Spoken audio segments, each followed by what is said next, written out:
Uh, Good evening, everyone. Welcome to our regular city council meeting scheduled for January 9, 2025. That time is 5:17. I would like to call the meeting to order. Would you please stand with us for the pledge of allegiance?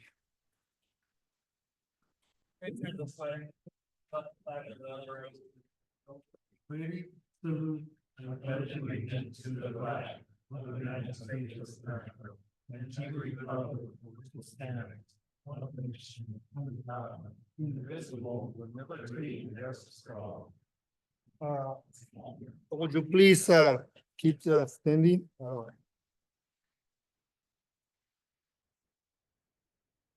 I would like to start tonight's meeting on a somber note. I would like us to take a moment to pause and reflect on the lives of three individuals who have made meaningful contributions to our community and beyond. We honor the memory of Carol Syrian, President of Public Affairs at the Christian Company, whose dedication and professionalism touched so many lives. We also would like to remember Brian J. Cox, our city engineer with Simon Engineers, who worked and helped shape and support our city infrastructure for over 40 years. Also, we would like to pay tribute to Edna Ivins, a pharmacist and longtime resident of Avenal, who served our community with compassion and care over the years and was a longtime Rotarian. She also served at West Hills College Board of Trustees, and she still holds the record for the longest trustee member in the whole state of California, and I may believe in the whole nation. So she was close to 40 years. Let us all bow our heads and take a moment of silence to reflect on their lives and the lasting impact they have had on all of us and our city of Avenal.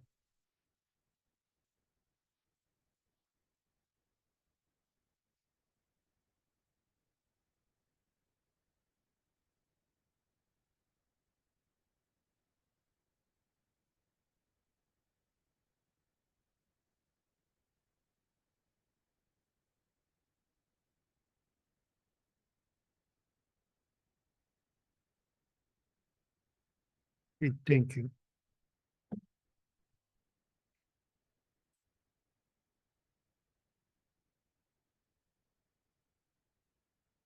With that, I will go into item number 2, which is roll call, and I will ask our city clerk to please do roll call.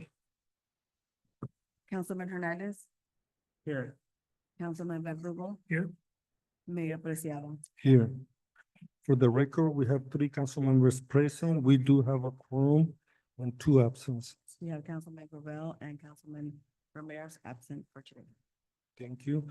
Would you also read the statement? Government Code Section 54953.3. Excuse me, 54952.3. The members of the City Council successor agency are entitled to receive a total of $450 per month because of being elected to the City Council. They receive no other compensation for sitting as a member of the successor agency. Thank you.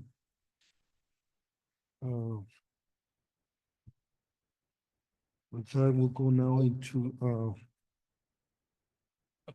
public comments, announcements, and unscheduled appearances.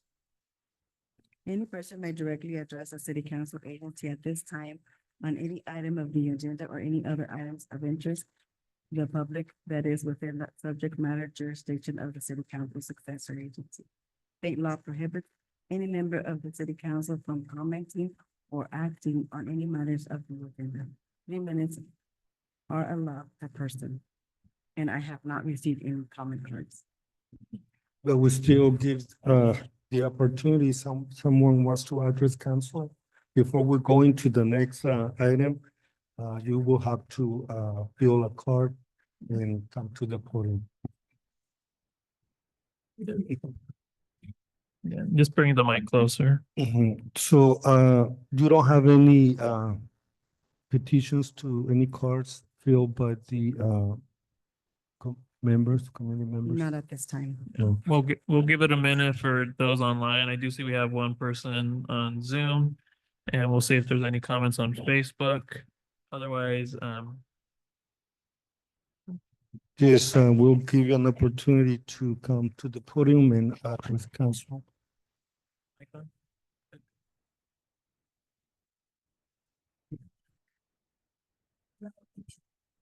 My name's Steve Henry. I live on West End Lot. As you all know, in Avenal, we have a major illegal firework problem.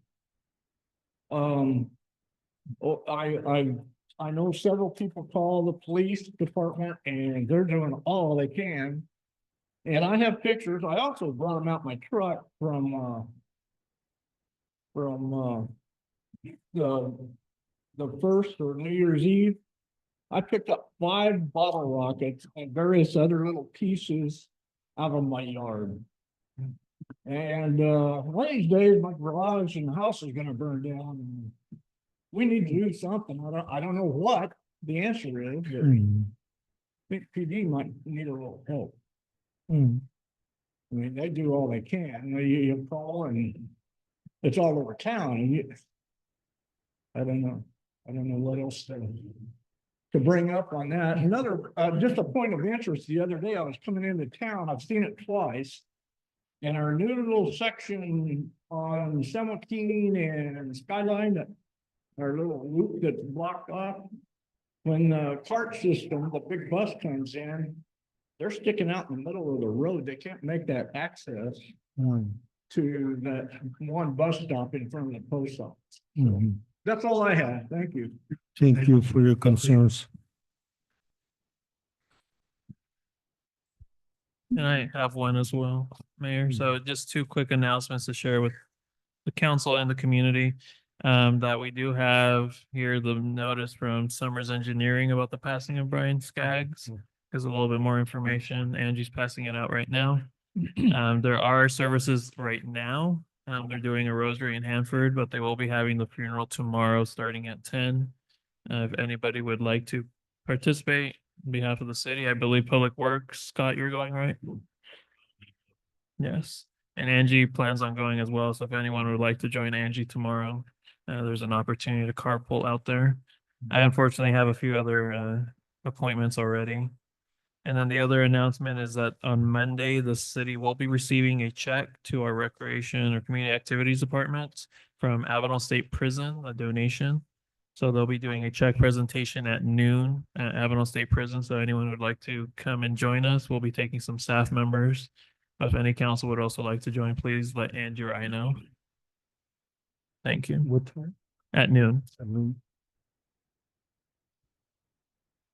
And then IT, do we have any comments on Facebook? There we go. So seeing any other public comments, we'll close public comments. I'm going to the next item number 4, which is consent calendar. All items listed under the consent calendar are routine and approved only by one motion. So I will ask council if you have any comments. Is there a motion to accept the consent calendar as presented?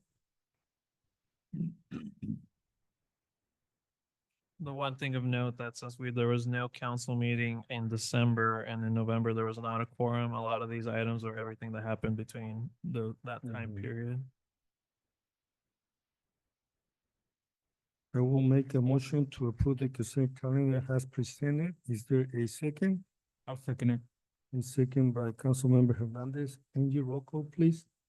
Councilman Hernandez, All right. Councilman Verdugo, Yes.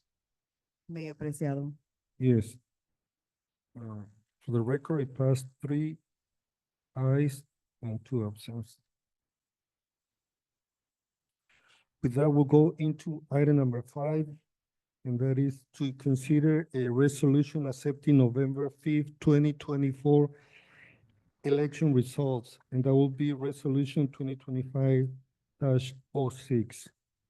Do I have a motion? So moved. We have a motion by Council Member Verdugo. Is there a second? I'll second it.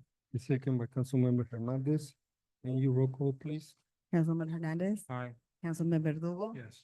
Mayor Preciado. Aye. For the record, it passed 302 absence. With that, I will pass it on to City Clerk to please open the nominations for mayor. One more step before that, we need to Oh, swear yes, in the yes, I'm new so sorry. council. Yeah, I do apologize. We're going to administer the oath of office to re-elected city council members. And I believe Mrs. Ortiz will be doing the swearing ceremony. So we'd like to invite current council member Verdugo and then soon to be sworn in, Leticia. Leticia Gomez, yeah. And David Reynosa as well. Come up to the front.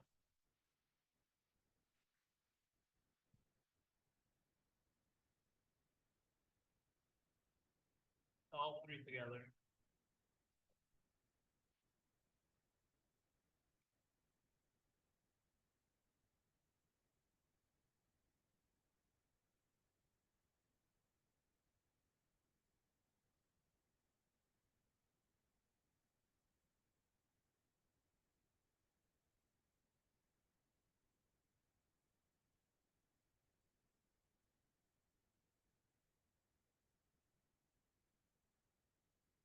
The Constitution of the United States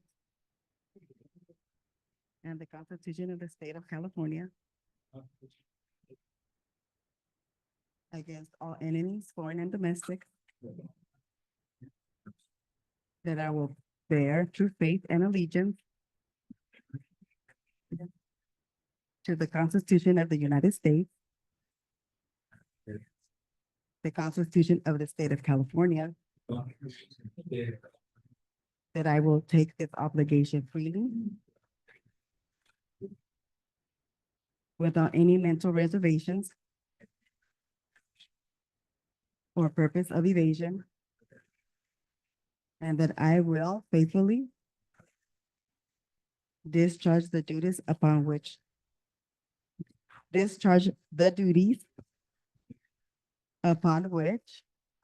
I am about to enter.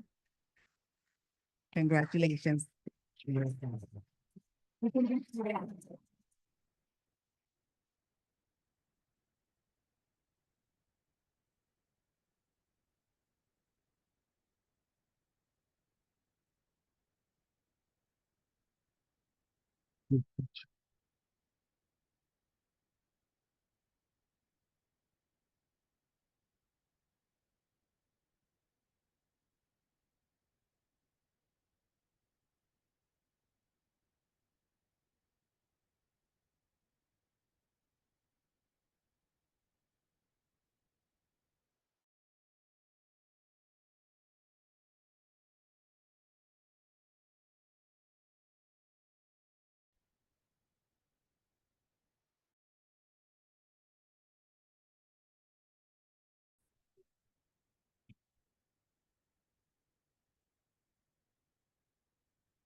No, yeah, we're gonna do a room shot in front of the. Here? Yeah.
And also, just for the record, there was a whole staff report about the election, but I guess everyone knows what happened.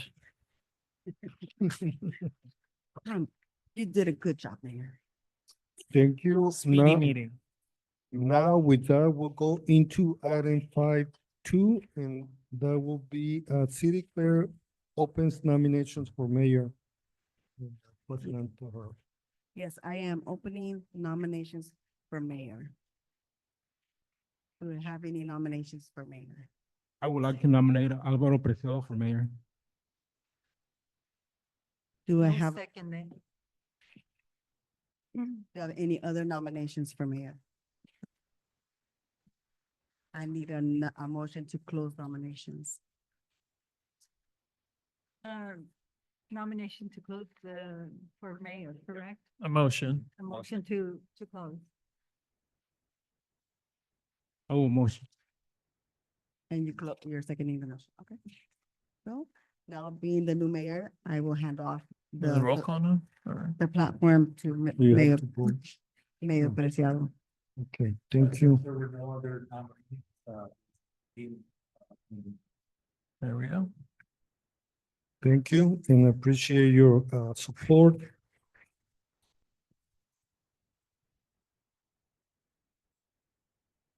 And now I will open nominations for mayor pro tem.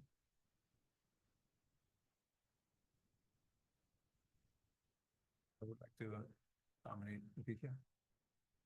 There's a nomination for Leticia. You need a second?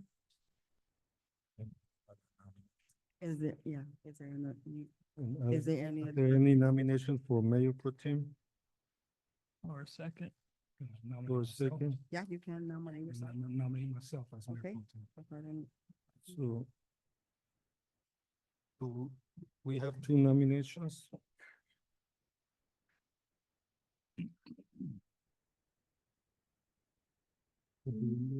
For each one? We need a motion to close nominations. I'll second it. There'll be a first. So so we make a need a motion second. to close. I'll make a motion to close nomination. And then second by Hernandez. Okay, now I'm gonna do, you would have to do roll call, Mayor. Mhm. So, I will ask, roll call, please, for nominations for, Leticia Gomez for mayor pro tem. So, You nominate yourself? well, no, you already been nominated. You can vote for yourself. Yes, Okay. So I'll vote for myself. Councilmember, David. Leticia. Councilmember Hernandez. Aye.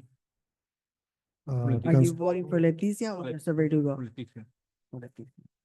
Councilmember Verdugo. No. And, I will, vote yes for Leticia Gomez for mayor. pro Okay, tem. for not unanimous, well, not unanimous, majority votes, Mrs. Leticia Gomez will be mayor pro tem. Okay.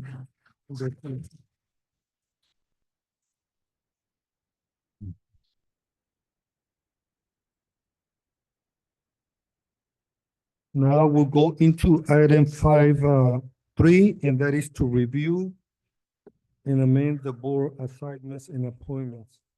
Yes.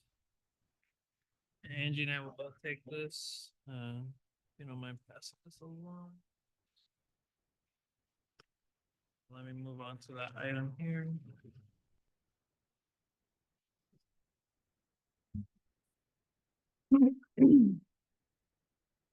As the council may be aware, and our new council members will soon learn, being part of the council is not just coming to our city council meetings and special events, but also participating in various other boards and committees throughout the county and the region, and sometimes at the state level as well. So before you is a list. It says draft exhibit A. Some of it may be outdated. And this is where hopefully we can just continue some of these board assignments, but the council does get a say to nominate and appoint certain individuals to the committees that we are by right a part of. Do you need one? Right. Um,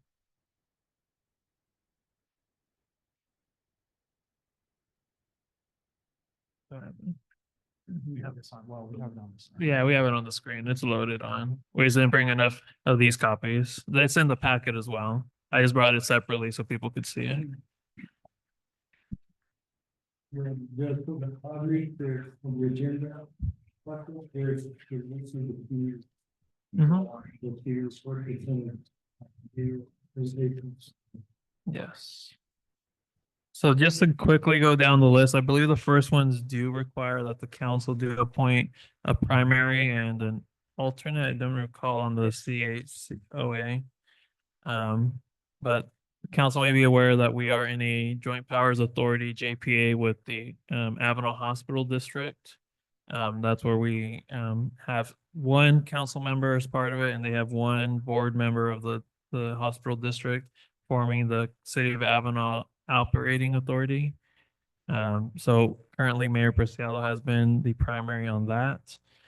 We also have representation in the CART or Kings County Area Public Transit Agency, along with usually kind of falls into the next meeting, which is KCAG or Kings County Association of Governments.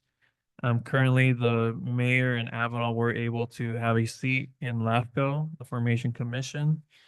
Along that, there's also the Kings County Abandoned Vehicle Abatement Authority. There's a Kings County Association of Government Technical Advisory Committee. And then these are some other boards. Mayor, you may be able to enlighten me if they're appointed by the council or just that as a council member, you're able to volunteer and represent.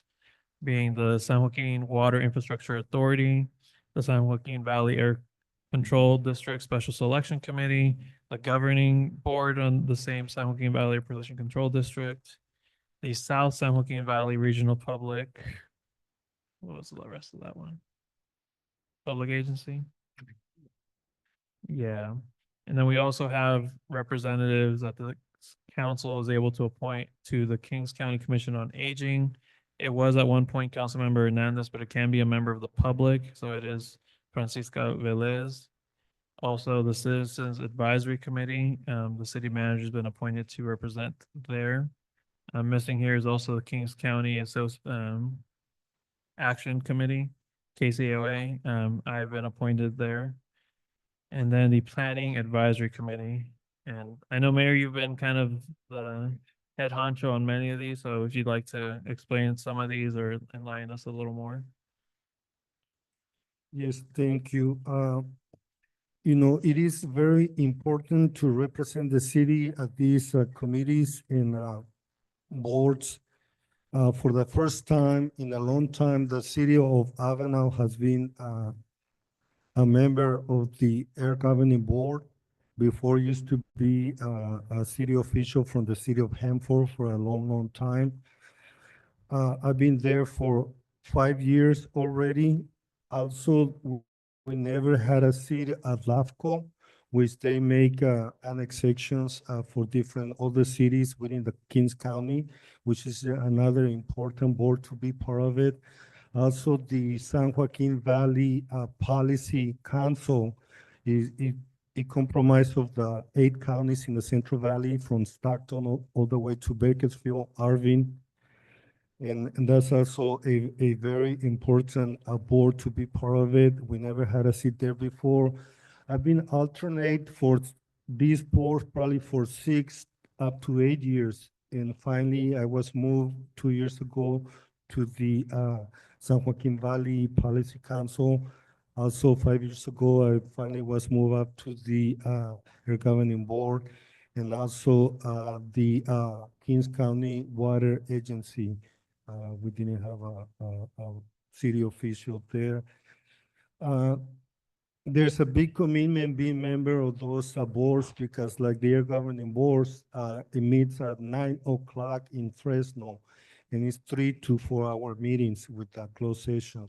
We do get lunch at 12 and at the same time, we go into closed session. Sometimes we get out of there after 1. And also they have other subcommittees for the budget subcommittee.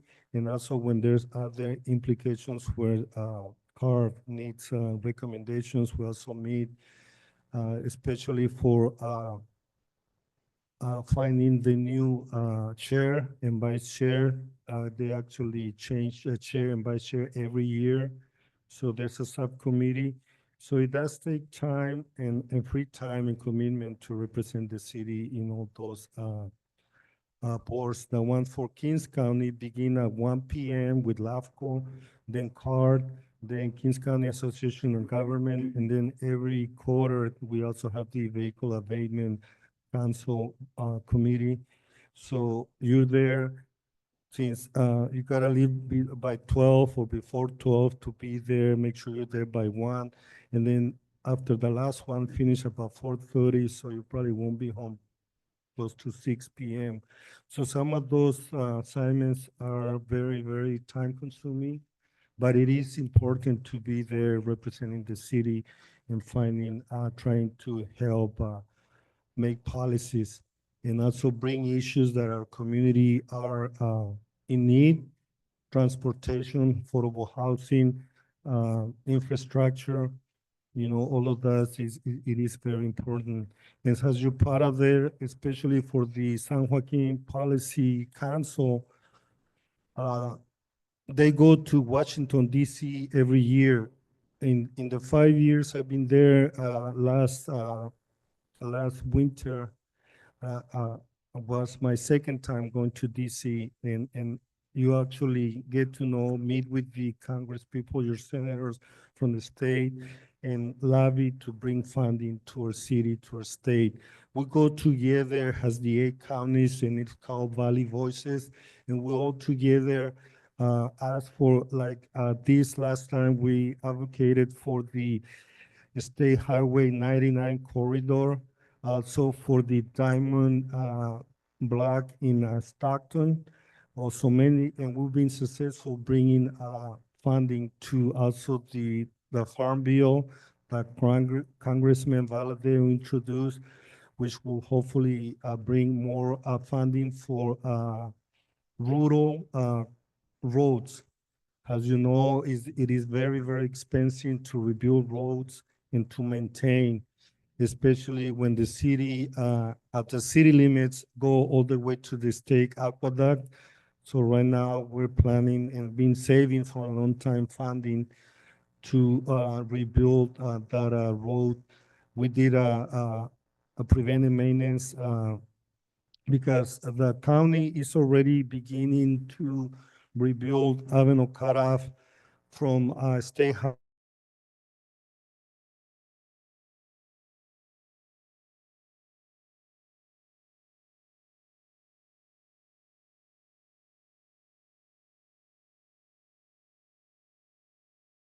to pay for the reconstruction. It might be up to $4 million when the project is done, only 2 miles. So, and it may take 4 to 5 years to get to our section. That's why the city decided to do some work on it. So our area was the worst area in the whole 17 miles. 19 miles that the Avenal cutoff stretch from State Highway 198 to Interstate Freeway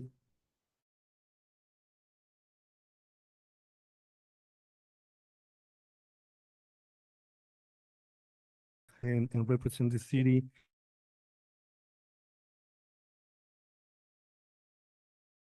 Would like to participate or be part of any of these boards, you're more than welcome to be part of it. But at that time, sometimes are during the day, sometimes you may be committed to subcommittees that, might make more time. So just kind of may also be willing to be an alternate. Just in case I'm not able to make it, then you'll be able to represent the city and sit at the table when the meeting comes to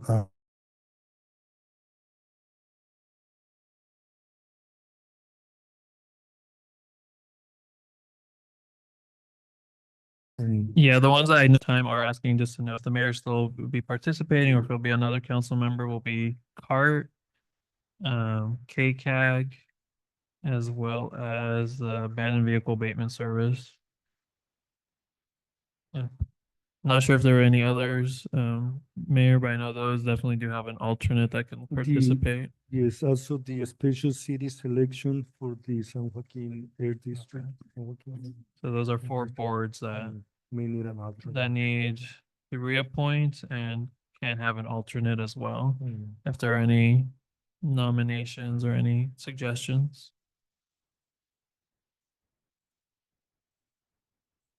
I'm interested, but not at the time. I need to do a little bit of research.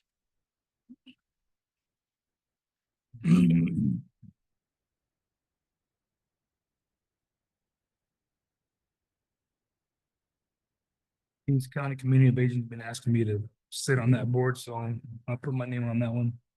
Since nobody has done it for the last couple of years, even though there's been names brought up, nobody has done it. And I've been asked to by them to serve on that board. Right now, we have a community member Yeah, being but on that the community board. member does not show up either. No, even after, ever since they got appointed, I've been told that person has not showed up. Did the Yes. city get any notification? No. Yeah, I've heard from Bobby that Francisca has not attended the meetings. And even after, if the council recalls, we did offer a stipend for travel. Okay, then I would like to nominate Ricardo Verdugo to be a board member for Commission on Aging, the primary not board member. Do we need seconds on all of them? So you do need a vote on, so, Could make a But not slate. working. yeah, you could set up a slate, nobody else is interested in that and just run through the rest of them and you can do it by one motion and that be more efficient. Okay. So, would you please do roll call to see if, they vote in favor of, Ricardo Verdugo, Councilmember Verdugo being a member for the Commission on Aging? Commissioner Gomez, Yes. Councilman Gomez, Aye. Councilman Reynoso, Aye. Councilman Hernandez, Aye. Councilman Verdugo, Yes. Mayor Preciado, Yes. unanimous. Thank you. So we have a new Commission on Aging board member and now we'll continue. Is there any other boards that somebody may be willing to take part of it or being an alternate? It's also been approached by the Prison Advisory Committee staff to be on that one. Yeah, I believe that will be an appointment by the Kings County Board of Supervisors, however. I'll be applying for that one. Yeah. There's an application process.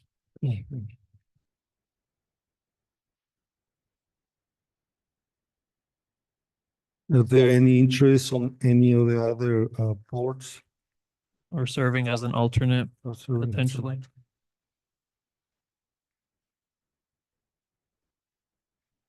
Do the cart and the KCAG, I'm sorry, can you clarify that? cart and KCAG. Oh, you would like to be on those boards?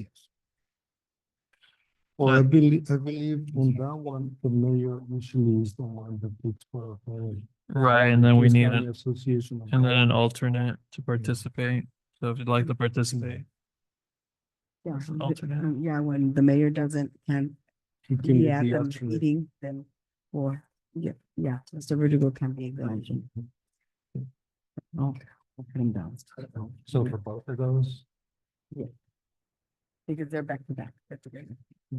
Also the technical advisory, no? Oh, no, that was the second Wednesday. Vehicle abatement too. The- With four boards. Okay, well, Mr. Verdugo will be on. All four. Mhm. If Alternate. nobody else is interested in. Or somebody else would like to nominate himself too. Or the cart and, what exactly is the CAG? That's Kings County Association of Governments. So the city of Livermore, Hanford, Corcoran, and Avenal meet with a couple of the, also a board of supervisor member, and they also have an alternate. So we discuss issues within the county, and that includes transportation, affordable housing, infrastructure. So it is, and they also approve, kind of give an okay when there's an application for funding, can be state or federal, that if there's another city that is competing, or even the county itself had applied for the same funding, so they make sure that there's no conflict or not two cities are applying for the same grant, which will be competing against each other within the same county. So, And like I said, that one begins at 1 p.m. and that's it in until 4:30. Because you have LAFCO, 1 o'clock, then after that you have a card, and then Kings County Association of Government, and then at 4 p.m. at the Vehicle Abatement Committee. Also, so that's why it's important to know the days and times. That way, you'll be able to participate. Because it says at 4:30, but you say it Mm. various other, um, Yeah, the LAFCO, actually, there's been a change according to this, is also on the same day. Because right here, I believe it says Tuesday, but now it's the fourth Wednesday of every month. Okay. And it's a 1, that way you can participate and stay there 1, 2, 3, and 4 o'clock. Yeah, all of them are consecutively. okay, so it makes it- Yeah, it's an all day, from Plus from the one, travel. from noon all the way to 4. Going over and coming back. Okay, so right now, as it stands, Mr. Verdugo will be on both. All so four. As an alternate. All four has an Yes. action. so we should probably vote to have him as alternate on those four and to confirm the other one. The other ones that are- Because I think the city manager said that they wanted reappointment on some of these, right? Yeah, so if we're able to just as a slate, like especially the CAOA, particularly and all these others, just to reaffirm that the mayor still can continue serving on those boards, and if there's an alternate, then seems that. So it'd be to approve what's here, with the only change being what we just voted on, and then adding council members that we. There's an alternate. Primary on the Commission on Aging and an alternate on the other 4. Yeah. So let's make a vote. There a motion? I also move. We have a motion by Councilmember Verdugo. Is there a And second? I'll second it. A second by Councilmember Leticia. So, Angie, roll call, please. Mayor Pro Tem Gomez, Aye. Councilman Reynosa, Aye. Councilman Hernandez, Aye. Councilman Verdugo, Aye. Mayor Preciado. Yes. So for the record, it was approved 5-0 as presented.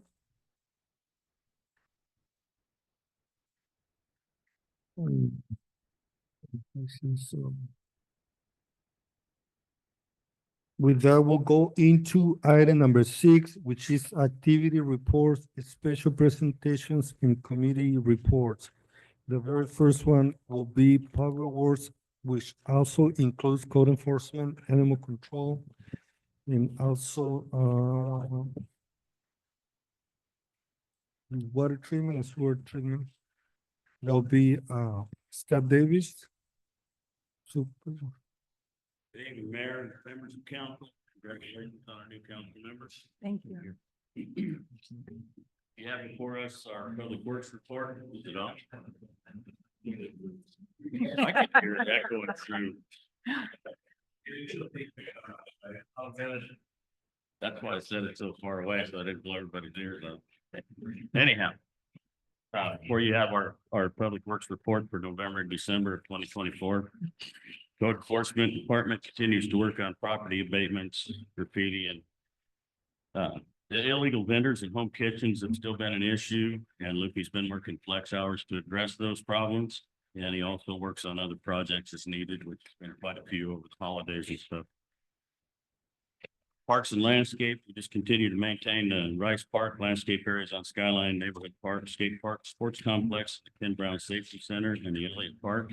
Our guys have been doing quite a bit of pruning, especially up and down Skyline, trying to get everything back in shape. We've started spraying weeds already, trying to get ahead of that situation. Got a little behind on it last year. Animal control, the guys out there just continue to maintain the animal shelter. Good numbers of spay and neuter for November and December. It was 13 or 23 for the shelter and 13 for the public. Had 19 dogs rescued in November and 36 dogs in December, which was good numbers for the end of the year. Staff had a fundraiser December 2nd with Jordan's Way, and they raised $12,000 for the shelter. There's more detail on the report that Roll attached. Our streets, we maintain or continue to maintain city street signs, flags, and banners. We've been patching the streets and Plymouth Avenue. With the rain we had and the weather change, there's been a lot of potholes coming up. We intend to do more patching in town. Next week, we've had quite a few other projects going, so we continue to try to keep up with it best we can. Water distribution, we continue to repair and maintain our distribution system. We did have 3 leaks in November, and they were all on the 16-inch on this side of tank 3. That's the line that mainly supplies the prison. And none in December. So far, so good in November and January. Wastewater collections, we just continue to report to the Regional Water Quality Control Board. And we did have 3 calls for plugs in November and 11 in December. And it seems that most of them are the flushable wipes. So we're having issues with those again. If it says it can be flushed, it shouldn't be. We had forget, it was probably 4 or 5 years ago. Glenda Woolley was still on council. Oh, yeah, it's been, And she actually went to the elementary school and talked to a lot of the kids in the classroom. And they explained to the rest of their family, and we actually had pretty good results from that. So we might think about trying to do that again. Get the kids involved in it and let their parents know that flushable wipes really shouldn't be flushed. The sewer line for the community center is complete. It is in service. We're just getting ready to finalize paperwork on it. And we're continuing our enzyme treatments for grease. We do hit some problem areas in town a little bit harder when we notice that we're getting more buildup. And our vehicles and equipment building maintenance, we just continue to maintain all of our equipment and buildings, reporting monthly to the San Joaquin Valley Air Pollution Control District. And under building maintenance, our roofing projects for the Betts Hall and Ken Brown Safety Center are progressing well. And they should be finished sometime in mid-January. It's probably going to be late January now with windstorms and stuff they had, plus people that were out on vacation. But they have progressed well, and especially the police department roof is going to be really, really nice to have that completed. That's all my report. Is there any questions? Any questions for Scott? I have one. Go ahead, Councilman Verdugo. I hear, it says there were many calls out for roosters, chickens. What has been done about, because I don't see no roosters being collected over here on the animal control. I didn't know, I didn't even. Would been complaints for roosters. I did not look at that. says there are many calls out for roosters, but What no page roosters, is that? no roosters have been picked up. Page 235.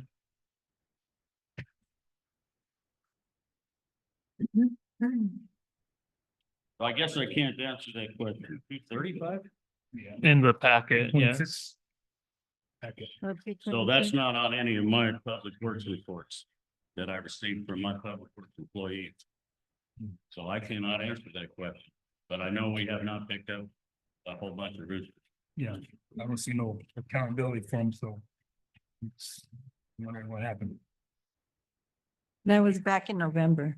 Yeah, it was in the narrative that animal control provided along with the numbers. That might be why. 'Cause I know I hear a lot of them in town, but I 20. don't like think you said, many 30. have been picked up.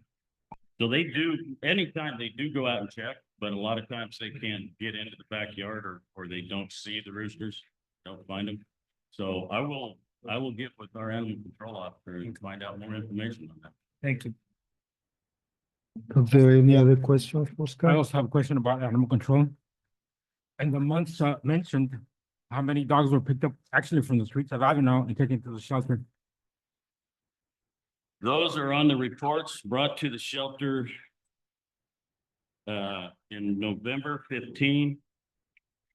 For Avenal, there were 16 from Corcoran,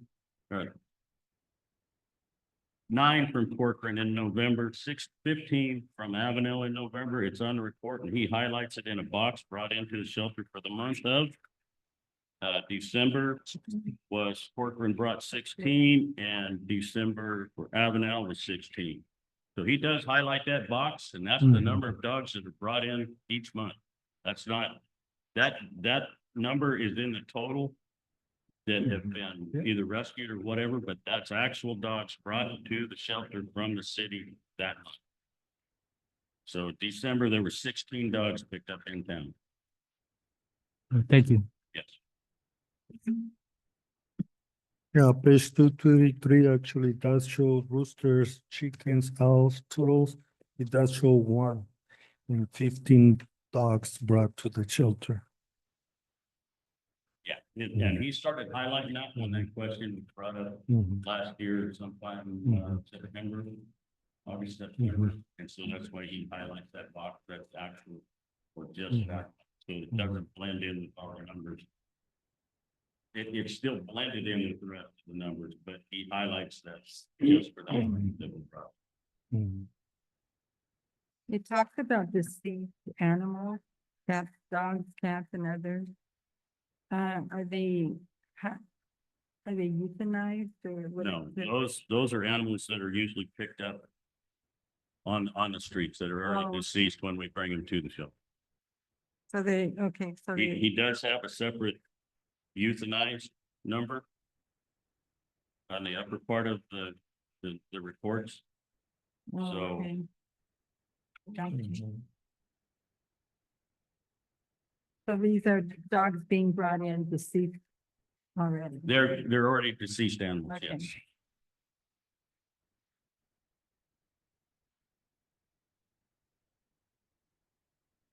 Most of the deceased that we bring in are cats. They seem to get run over fairly easily. Okay, I do have one question regarding the sewer line, the new one coming up the Public Works Yard. Yeah.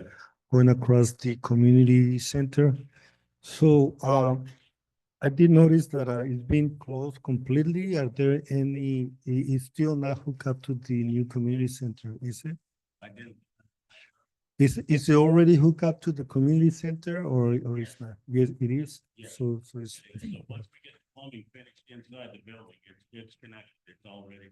So there's no need to go back and kind of connect it. You No. guys did it at the same time. It was all done at the same time, those connectors were made to the public works building and the community building at the same time with that. And then inside the community building, when we did the first phase of it, there was a sewer line stubbed out into the area that's not concreted yet. So when they do all of that plumbing, they tie right into that. Very well. To the main sewer line. that's Mhm. connected. And the second question related to that, are there any concerns about easements there since it's a kind of like a rural area, property owners on the north and south of sewer line, how's that?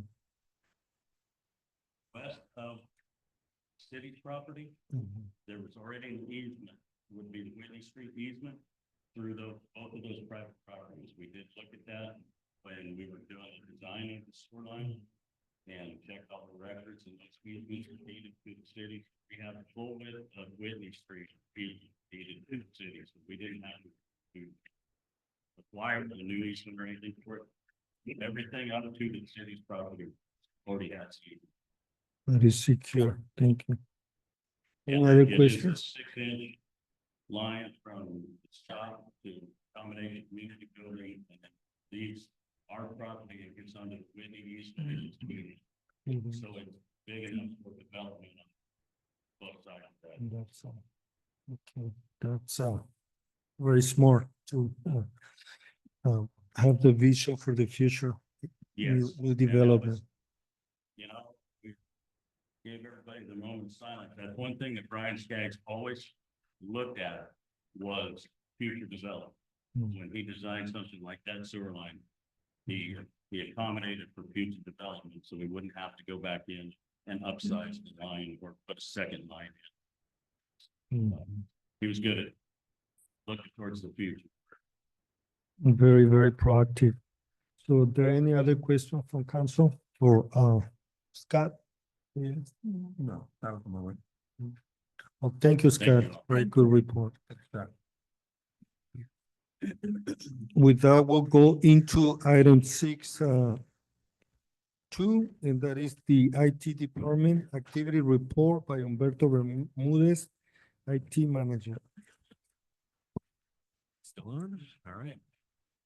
Yes, we need the city engineer's report as well. Okay, You have your presentation ready, by the way. In first? I have it on this. So next would be our city engineer, Javier Andrade. Sounds good. Good evening, Mayor and members of the council.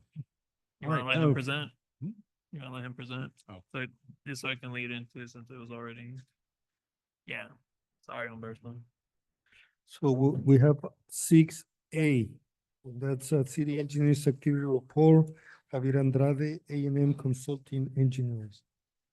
Good evening, my name is Javier Andrade, I'm the city engineer.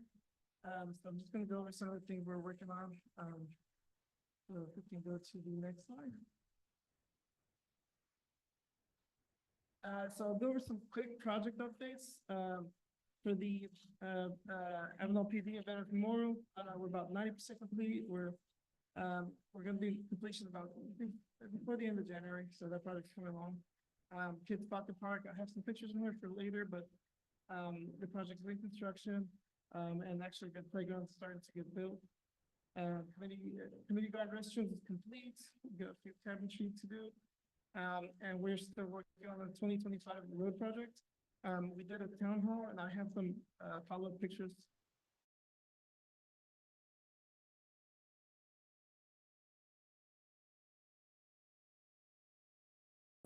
Fixing this year.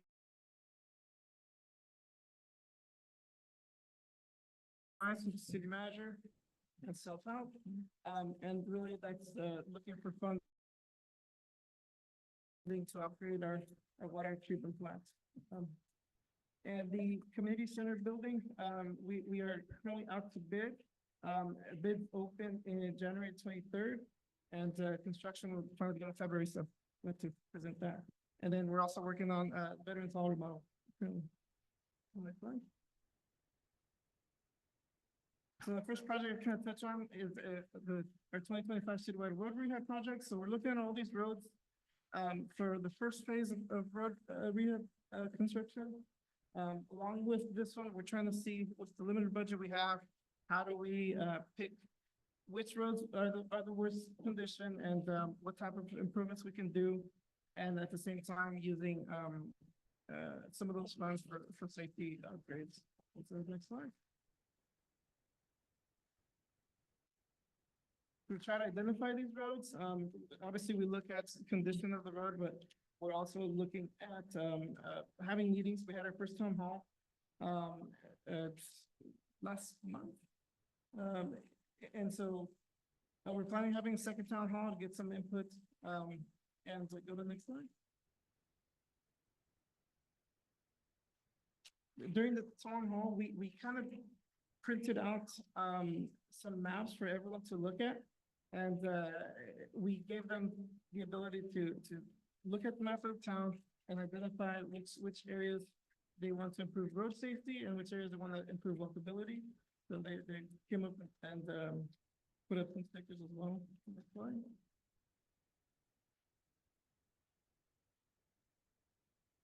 And so from that initial outreach at town hall, we actually got people to vote.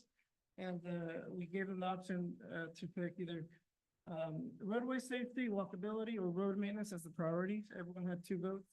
And we obviously got really close, even spread of priority by the community. So 19 for road safety, 20 for walkability, and 19 for road maintenance. So this is our first town hall. We're gonna have another one, but with the 2025 road rehab project, where if it continues this way, we're gonna try to focus on a kind of 50-50 use of the funds. Go ahead to the next slide. So I've brought this a few times. We have new council members, and but essentially in terms of road safety, what I'm talking about is adding bulldozers to the area, especially across the street from school, to narrow the amount of distance that the students have to walk to get to the other side of the road. So hopefully improving safety and reducing vehicle collisions with pedestrians on crosswalks. Here's another example, kind of what we did in South Keenan Skyline. And yeah, that's the idea, is to reduce the amount of street that the pedestrians cross. So that's kind of what we're looking at as well in different areas in town. Okay, and then on top of that, we're also looking into the future. We're applying for different grants. Here's a running tally of what we're doing. So STP, we're working on a grant application for practical urbanism, and I'll go through it here in the next couple of slides what that is, but we're applying for 300,000 applications due in January. Water Smart Drought Response Program.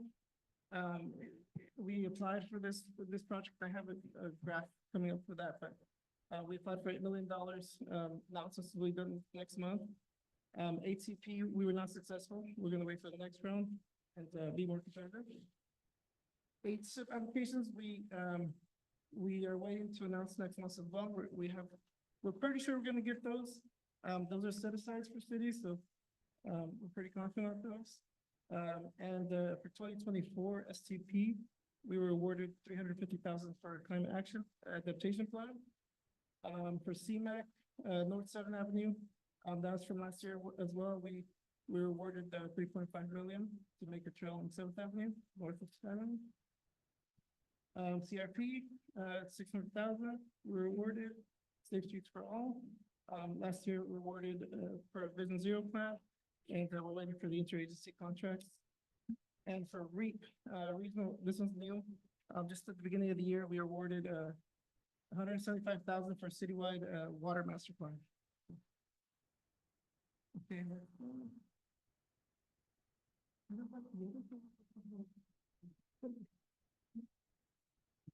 You want me, we can swap it. You have it ready to go? Okay, this is the one that you had sent me. You go ahead, Humberto, take it over. So I updated it after the packet went out, just because I wanted to include some current pictures of the project for you guys to see.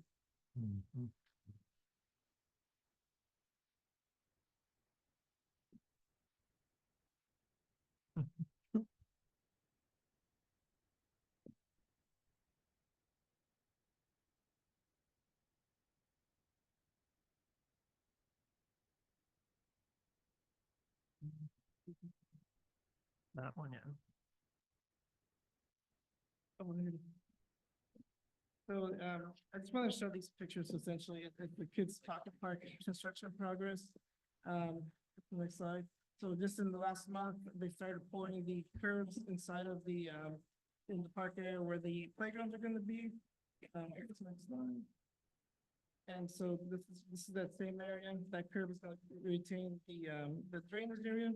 So next slide. And this is gravel that goes underneath the playground. This helps with drainage. There's pipes in each direction of each ends of the playground that will carry out any rain. And keep it dry there. Next slide. And then finally, last month, the playground was delivered in boxes, just like that. And then, also they started drilling the footings for the playground. With an auger, they drill the holes in, put the playground in there for the foundation.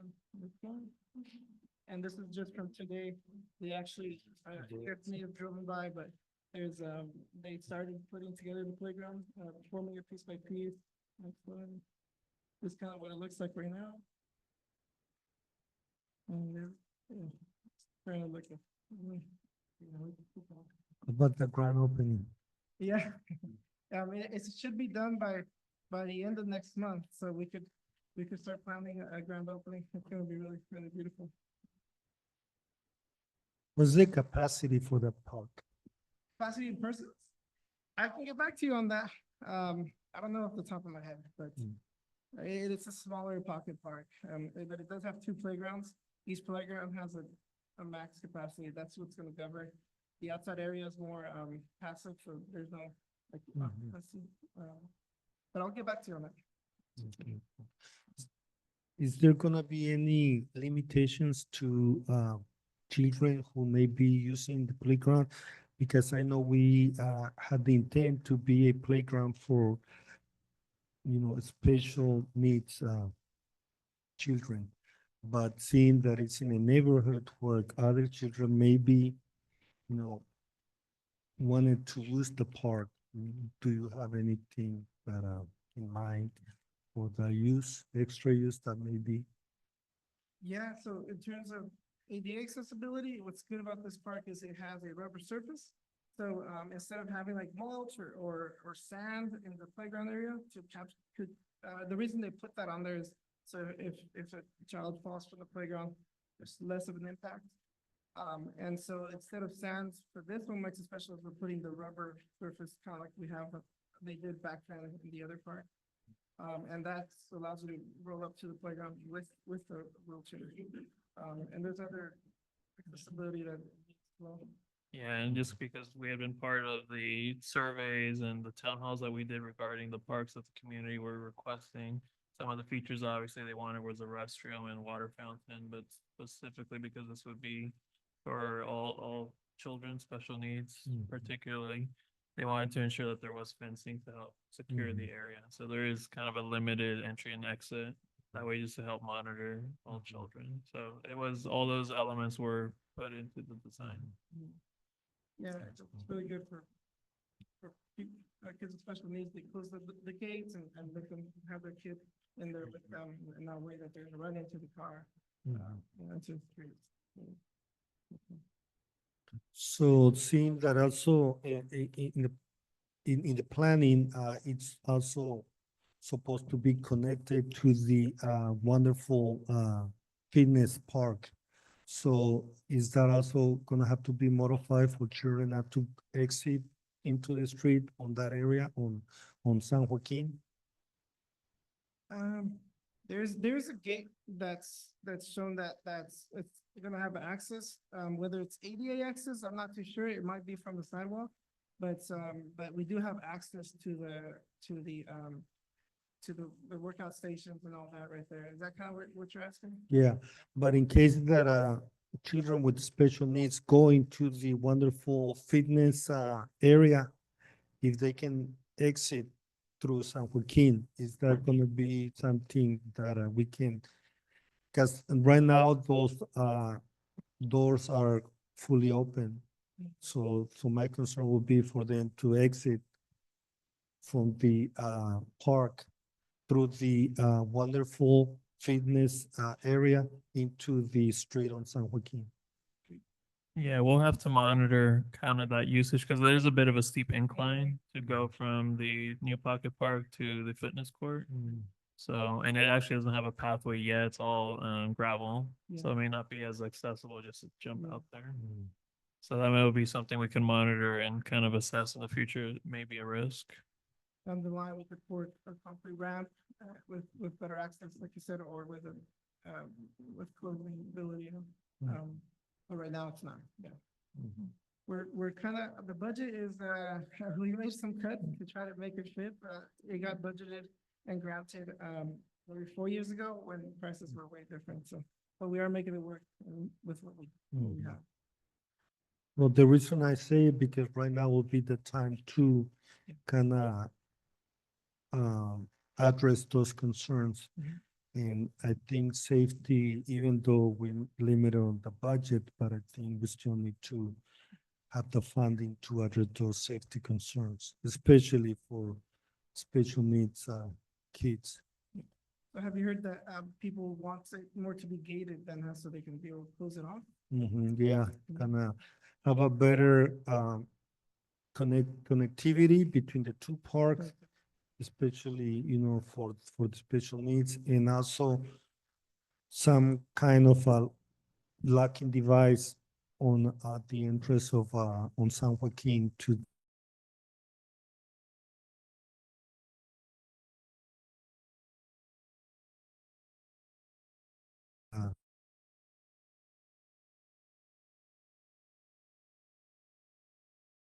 And bring some cost estimates for the council in the next meeting so that we can possibly approve it, look at the budget.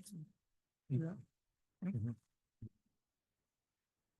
Let's see, go down, I think I have a little bit more, we might have to go down. Okay, yeah, just, these are the past applications. I presented these before in the past, but I'll just quickly touch on it. This is the Water Smart application that we submitted. It's for 2 tanks up on the hill. And so that's, we're gonna find out next month if we got this one, 2 water tanks. Next one, oh yes, our tactical urbanism grant. So it's due by the end of this month. What this grant allows us to do is in places where we feel we could increase safety, it allows us to do temporary studies. Where, let's say I measure the speed of an average car on a certain street before we do something, and then we do these type of improvements. You go to the next slide. Maybe add color to an intersection or add decorative items. Just these are some of the examples.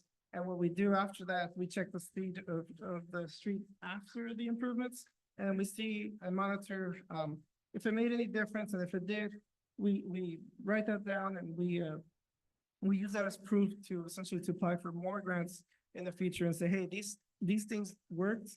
We teamed up with the school district, kids came out, helped us paint the crosswalk, and we noticed that the community involvement and whatever it may be, brought ownership, and now cars are slowing down and because kids are involved.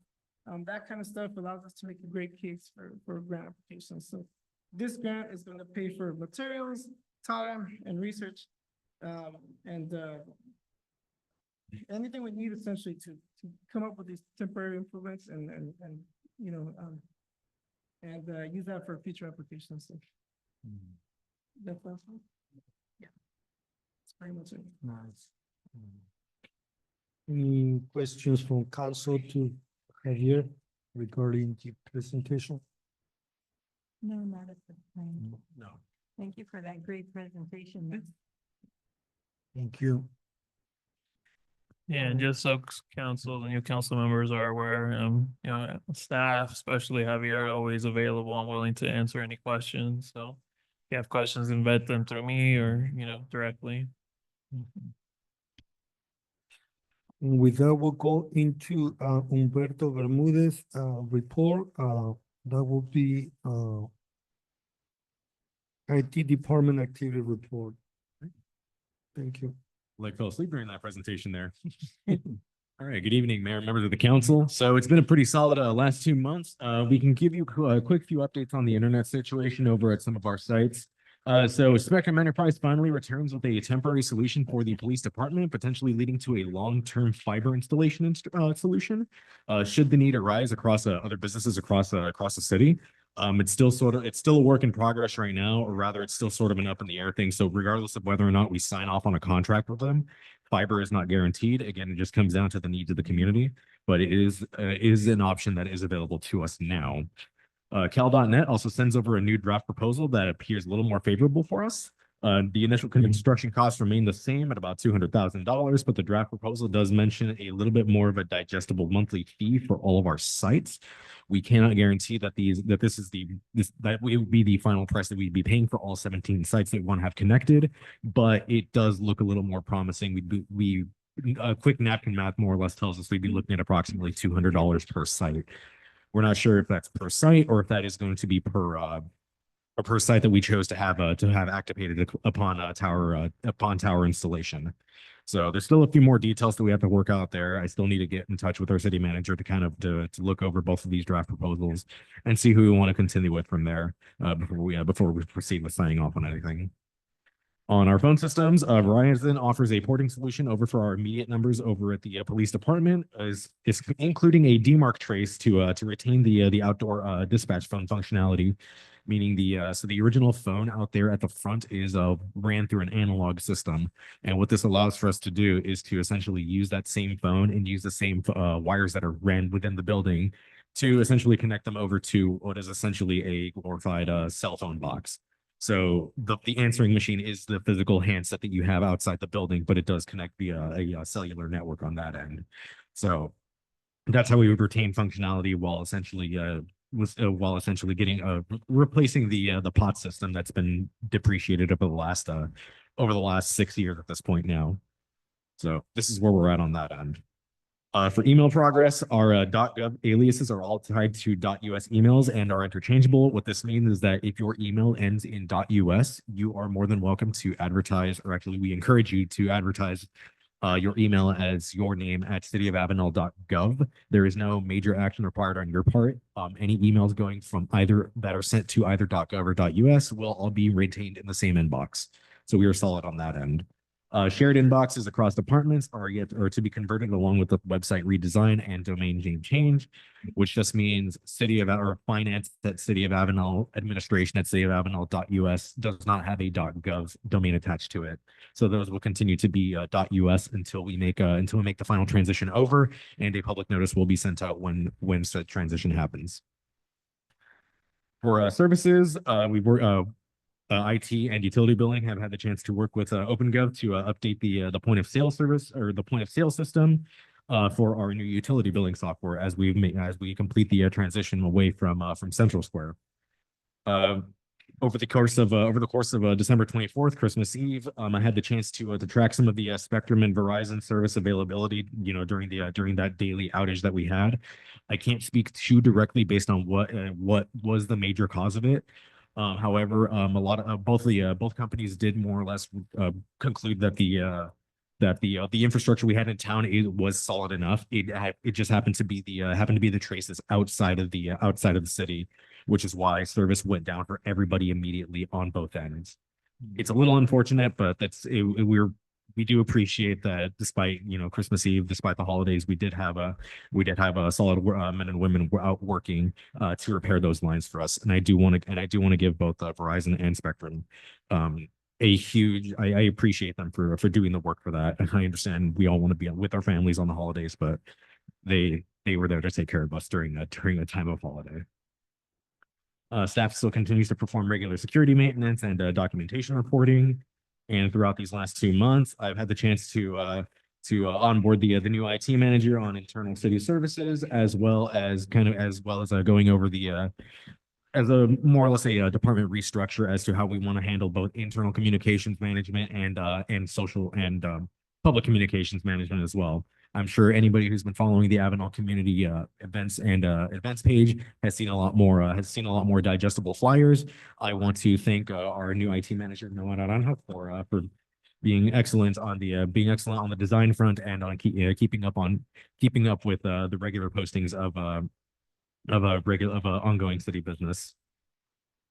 So for other pet projects we've taken over these last 2 months, Golden Rule Signs has completed the construction of their 6 foot by 4 foot digital sign on Kings and Skyline intersection. It's a very high resolution sign compared to what we've had for the last couple of years, or for the last decade or so now. The sign, we've had a couple issues with the sign, a couple power related issues that we're still working out, and it's mostly due to us not quite understanding the designs that need to go well with the sign as far as power constraints go. But as Noah and I kind of figure this out, we found that the settings that we work best have shown long-term reliability rather than the us just kind of throwing full power at the sign for 24/7 and just seeing glitches in the sign. It's not pretty to look at. It wasn't pretty to look at for those first couple hours, but he left. Thank you to Scott Davis for pointing that out to me. So we were able to work on it, and we were able to troubleshoot those issues immediately. Fortunately, it was a software issue on our end. We didn't have to bring any support teams out to kind of look at the sign within the first couple of days of installation. Very happy about that. And it was we had the same issue with the signs at the police department. We just ran into power constraint issues. We understand now that we are just not to blow full white lights at 100% power full time.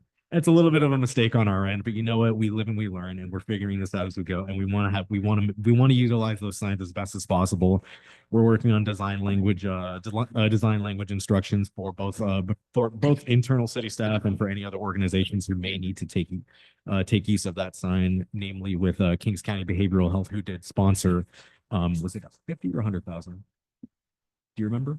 $100,000 for the sign constructions. So we're kind of working out these bugs before they start sending us designs that might not work with these signs. So we're looking solid on that end. And I'm sure as you've seen, rolling into town, MAVP out of Visalia has been working on the construction of the 12 by 13 foot sign, or the 12 by 13 or 16? 16, I believe. The 12 by 16 foot sign at the front of town. It is looking fantastic. It is a very high resolution sign, even higher than the one we just had installed at the Kings and Skyline intersection. It's roughly full HD resolution, so it's more or less like watching TV if you're, at the right distance. We're very, very excited about that. There's still a few more, weatherproofing pieces that we need to add to that before it's ready for full deployment. However, that sign is effectively ready. It is functionally ready to go, but it is not something we want to fully deploy yet. That should be complete by the end of the month. All right. So touching back early on the design language bits, I've been working with the IT manager and the city manager on public communications policies and practices, essentially just going over how we want to format a lot of our how we want to format our flyers and whatnot, just to make content more digestible for the public. I understand that when we host our city council packets, or rather for our agendas on Facebook, it's effectively a wall of text, and I understand it's a little bit difficult to digest if you don't understand the legal jargon behind it. So we're trying to be a little easier. We're trying to make the topics a little more digestible to read, and to make the content on that a little bit more engaging. So that way our residents know exactly what's being discussed during these meetings, instead of just, reading the whole, the 4-page list and thinking, well, exactly what's going on here. It is a lot to digest. So I'm really happy that Noah's been here to help us in making that more digestible for our public. For minor tech upgrades, we managed to revamp the audio setup over at King Street, beginning with a new 70 volt amplifier. The amplifier we've been using previously has been in service for about 20 years now, but as technology improves, old technology tends to wear out. These amplifiers tend to run hot, so these newer pieces of equipment are smaller. They run cooler. They will last us for much longer. And the horn signs have become a lot more waterproof over the last couple of years, over the last decade or so as well. So hopefully in the near future we'll begin discussing the replacement of those as well. That way, when we are hosting music throughout King Street during the holidays, it does sound a little bit more clear. As you know, it does sound a little tinny from the last 25-30 years of just use. So these are just little things to kind of improve to essentially beautify King Street, not visually, but auditorially. These are little things that we pick up on. So that's progress on that end.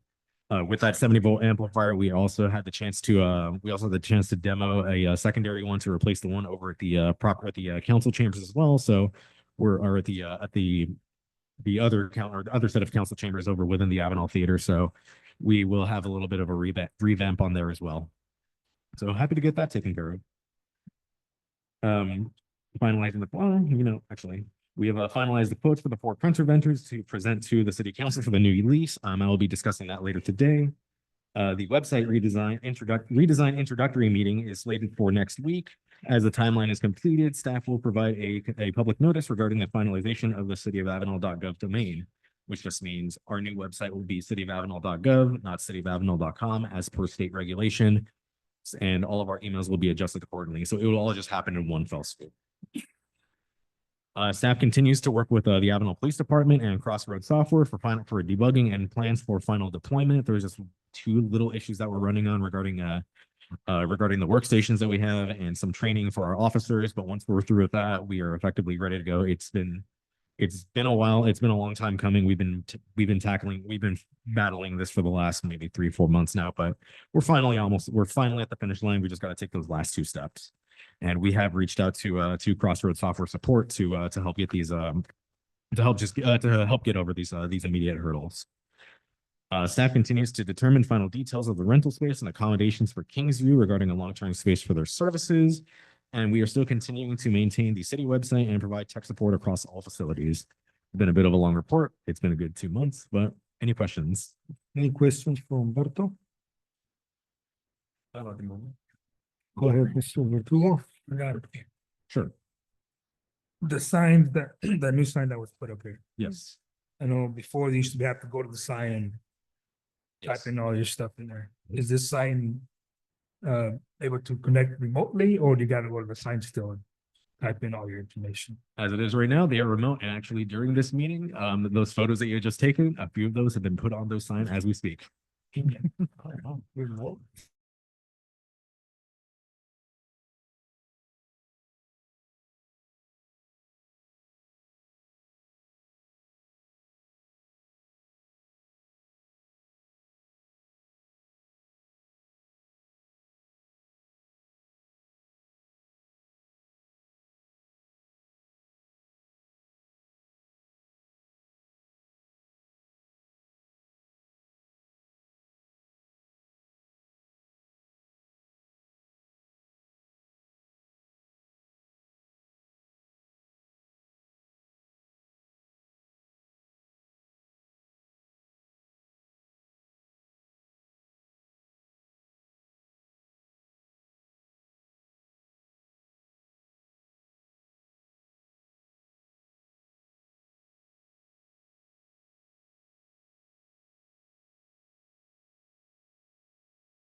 December 21st, Santa pictures and toy giveaway at the theater. Approximately about 110 children were served at this event.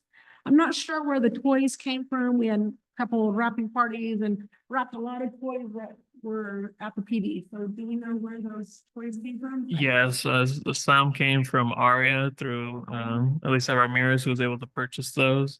And the other ones came from a church out in Fresno where Assistant Chief of Police Robert Navarez was able to get a substantial donation of all those boxes. Well, thank them. I'll send a little thank you card. I don't know who to send it to. Yeah, I also would like to add to that, I would like to thank city manager for also taking the time to take in the city truck trailer and got some help and went to Lemoore, recreation center, load up, presents. Right after the Riding wrapping back, party. riding back to the, senior center, unload him. And I want to thank also Francisco Lopez, who also was there, Not sure. late hours helping unloading those, and then also helping distributing those presents. It was the one with Aria. It was one of the Saturdays at Betts Hall. Yeah, No, you helped wrap the last ones, yeah. Yes. So And also want to make it public to thank area because they've been committed $15,000 just to buy those presents and donate them to the community. And they've been doing that for so long. right. So 110 kids, the Avenal Youth Chair was out selling pancakes and hot chocolate for their jams program or their competition. January 1st to 31st, I am working on cleaning, organizing and inventorying. Anna's still doing all her behind the scene works and anything else that comes up, if Anthony needs anything, she continues to do that. But cleaning, organizing, inventorying, C-trains, building, storage units. And depending on the weather, whether or not we're gonna get through that by January 31st will depend on the weather and how much time we have to take off. Staff will resume attending all the meetings with the county organizations and reconnect with the Reef Sunset Unified School District Family Engagement Center, which are the two entities that we really do rely on to partner with to do different events throughout the year and to provide us resources when we do need those for events and activities that we are planning. So with that being said, we're just this is our time to kind of take a breath. I've been out for quite a while, so Anna has really stepped it up and has been like a rock for this department. So now it's our time to breathe and to start configuring what we want to do for this next year. We of course have our calendared things that we do annually, but we also are doing a self assessment and goal setting with city managers. So we will start looking at what we need to do to continue bringing different activities and things like that for our community. That being said, also, we need to start looking at budgets and funding and those kind of things, which is normal. So once we get it all kind of scheduled out and figured out, then hopefully we'll have some new exciting things this year. Is there any questions? Any questions for, No, but I'd like to thank Ms. Verdugo and for all those presents needed to get wrapped and she gathered a group of people and I think 2-3 days straight they wrapped presents to get those things delivered. Wrapped. yeah, thank you for that. Yeah. We also, at the same time, wrapping those presents, yeah, I also want to give, thanks to, City of Livermore for allowing, Patricia Matthews, mayor for the City of Livermore, who in conjunction with Alicia Ramirez, they were able to, wrap and get together community volunteers, and the ones we brought, 95% of them were wrapped. So it was a good effort by the community, even though they were coming to Avenal, they were more than willing to help wrapping those presents.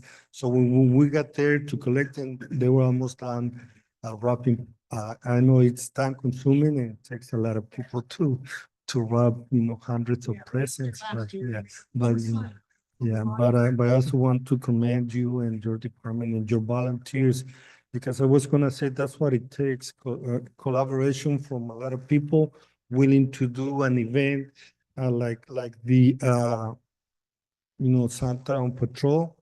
It took volunteers to really help after hours, to go 3 days every day, get on the trailer.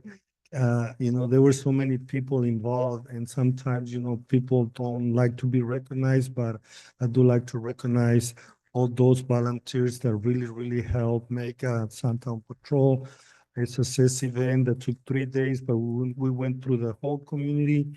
And it is regarding to see, the kids, the children faces, smile, even the adults, thanking police department, fire department.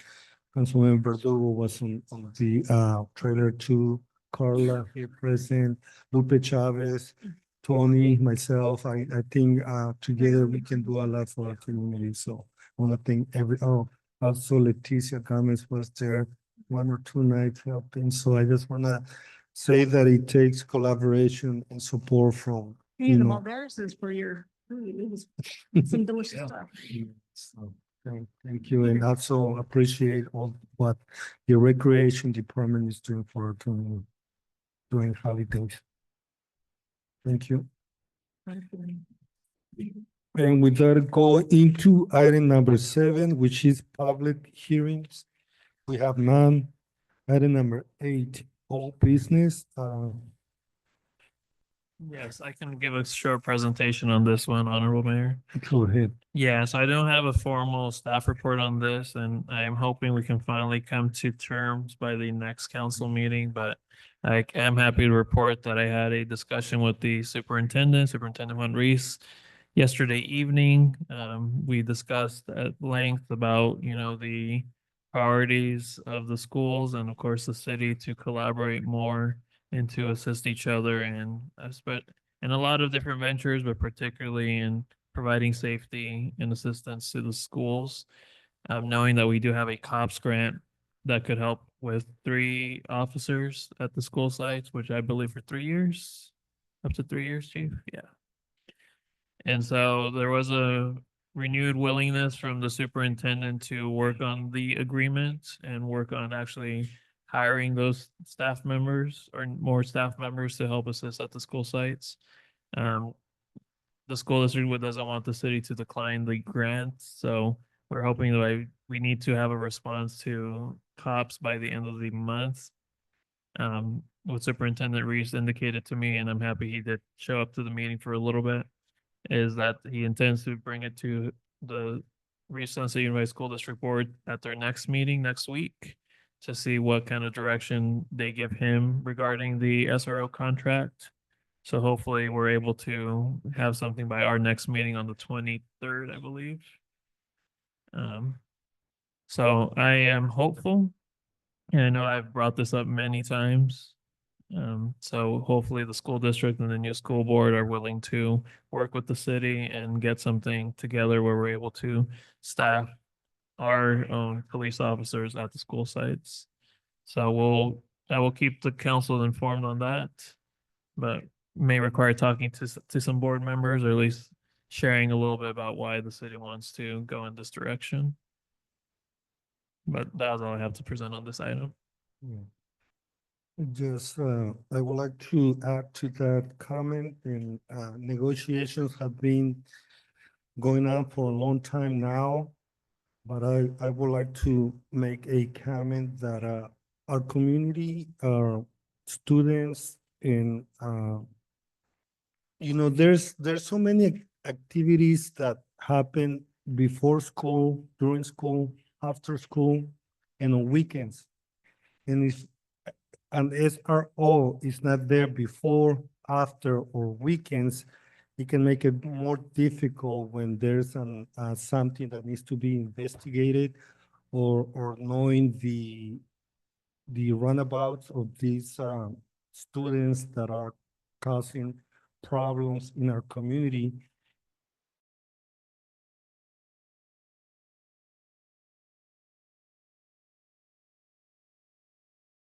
me, the officers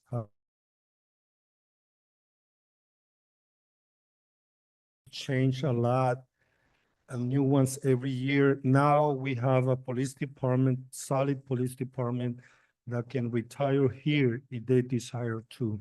So they're more open to knowing our community, know who the good people are, who the bad people are, how to make better decisions and integrate with the community, get the trust, not only of the parents, but the neighbors, people in the community.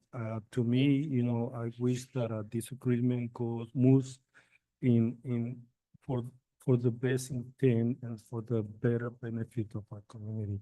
So if, public, anybody is invited to make comments, to show up to school board meetings, voice your support, either way, we're open to and we really like to the community to be engaged, to be part of the decision making of which direction this community, the city of Avenal is going to move forward. And because this is going to affect us, not for our children, our grandchildren, or great-great-grandchildren. We should have a vision for our city.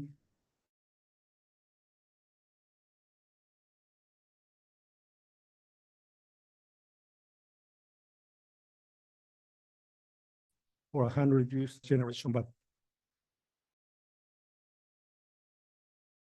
infrastructure and a guidance with the community involved in the decision making. So with that, I just want to say, I would like to see this agreement finalized, for the betterment of our community and our students. Thank you. With that, any other comments? So we're gonna table this, number 8, or? Yes, we're gonna table this. Continue to table. I don't think it needs a motion, does it? Or a roll call? Yes, we're tabling this item until we have more information on the agreement. MOU. With that, we'll go into item number 9, which is new business, and 9A is to consider entering into a equipment service agreement with Image 2000 for leasing of office equipment. And I believe Humberto will take this discussion. All right, welcome back. So on September 26th, 2019, the Avenal City Council approved entering an agreement with CA Reading to lease 3 copy machines at the monthly cost of $511.11 a month for 60 months. This was resolution 2019-51. Is that each or for all? Well, this is for all of them. So as of October 2024, the city lease has ended, and we are currently operating on a month-to-month contract with our current equipment. With the primary city hall printer reaching its end of life service, the units has required increasingly frequent maintenance calls for major issues. In fact, leaving the printer down for days at a time.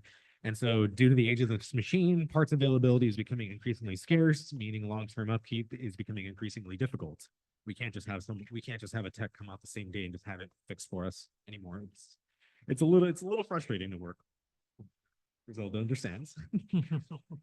So staff recognizes and staff also recognizes that the potential cost savings of bringing the utility billing service back in-house, and have deemed it valuable to renew the printer lease with new equipment suited for the increased workload.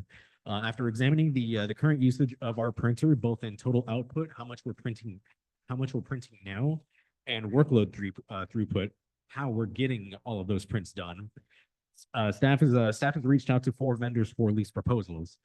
CA Reading, Image 2000, American Business Machines, and California Business Machines have prepared the attached proposals, and the table below gives a high-level cost analysis overview.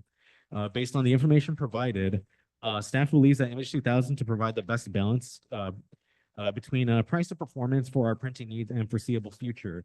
And before I go on to the recommendation, are we allowed to have questions? Are we allowed to have a question? Yeah, anytime. Yeah. Just Questions? first. Actually, Spend money.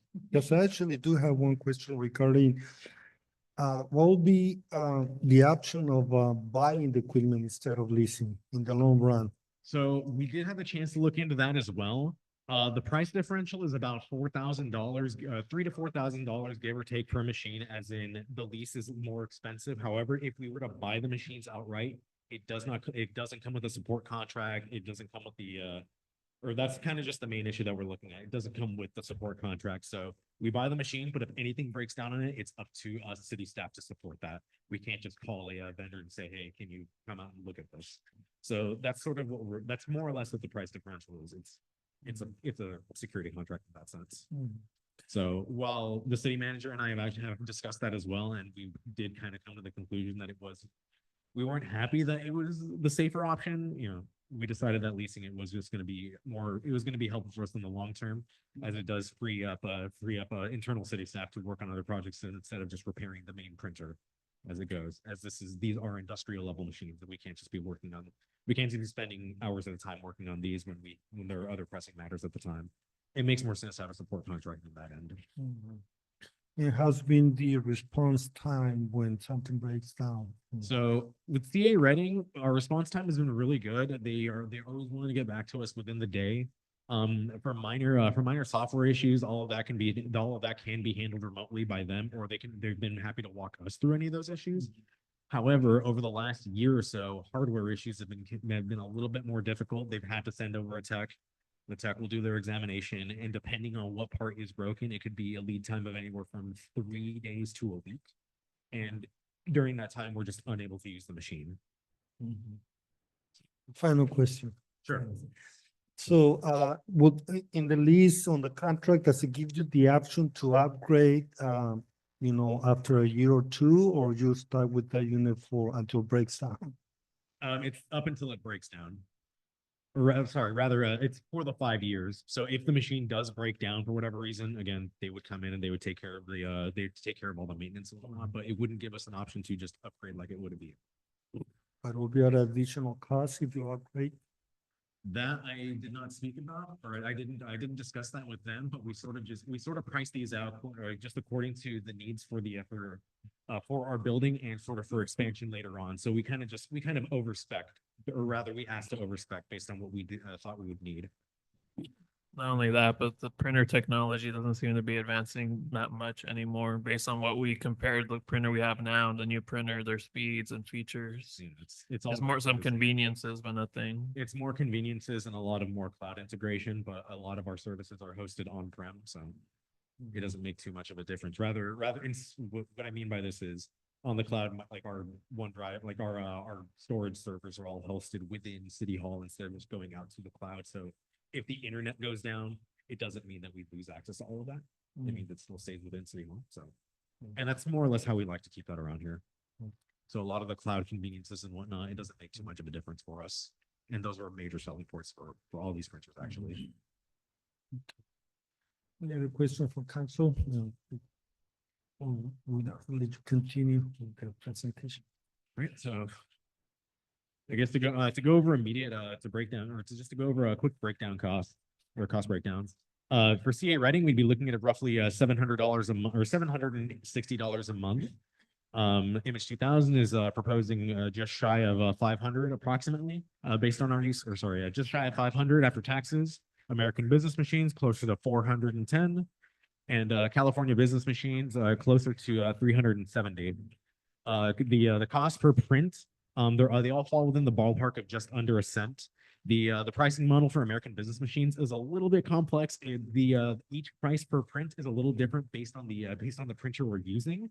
So when we did the final breakdown, or when we did the final cost analysis, we were able to look at some of the the bills that we had that detailed how many pages we were printing per device, and that's how we estimated the final estimated cost numbers.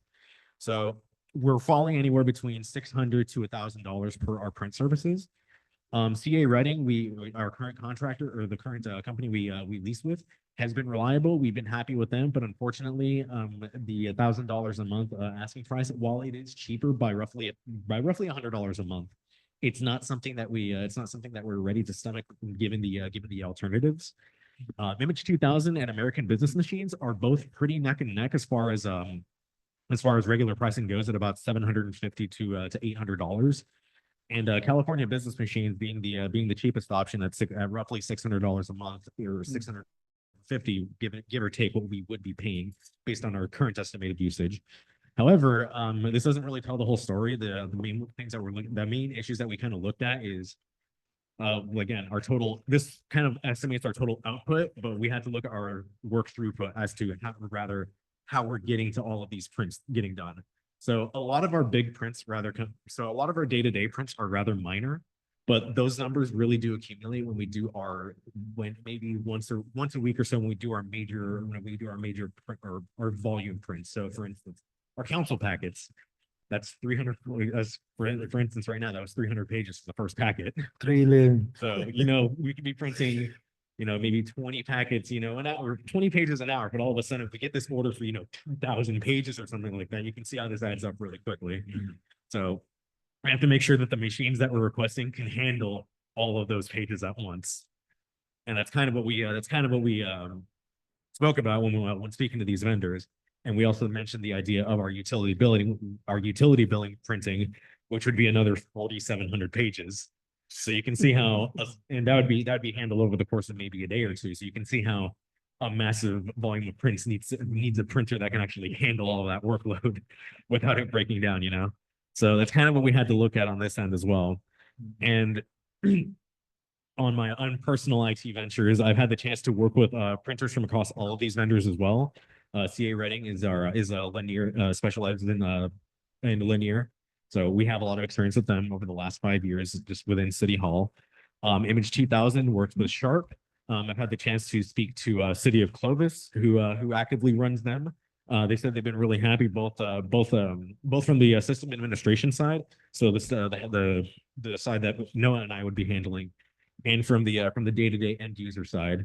So what the rest of city staff would be handling. They said that it's been really easy to handle across both ends. Just going through their demos, it seems that they've all been pretty solid.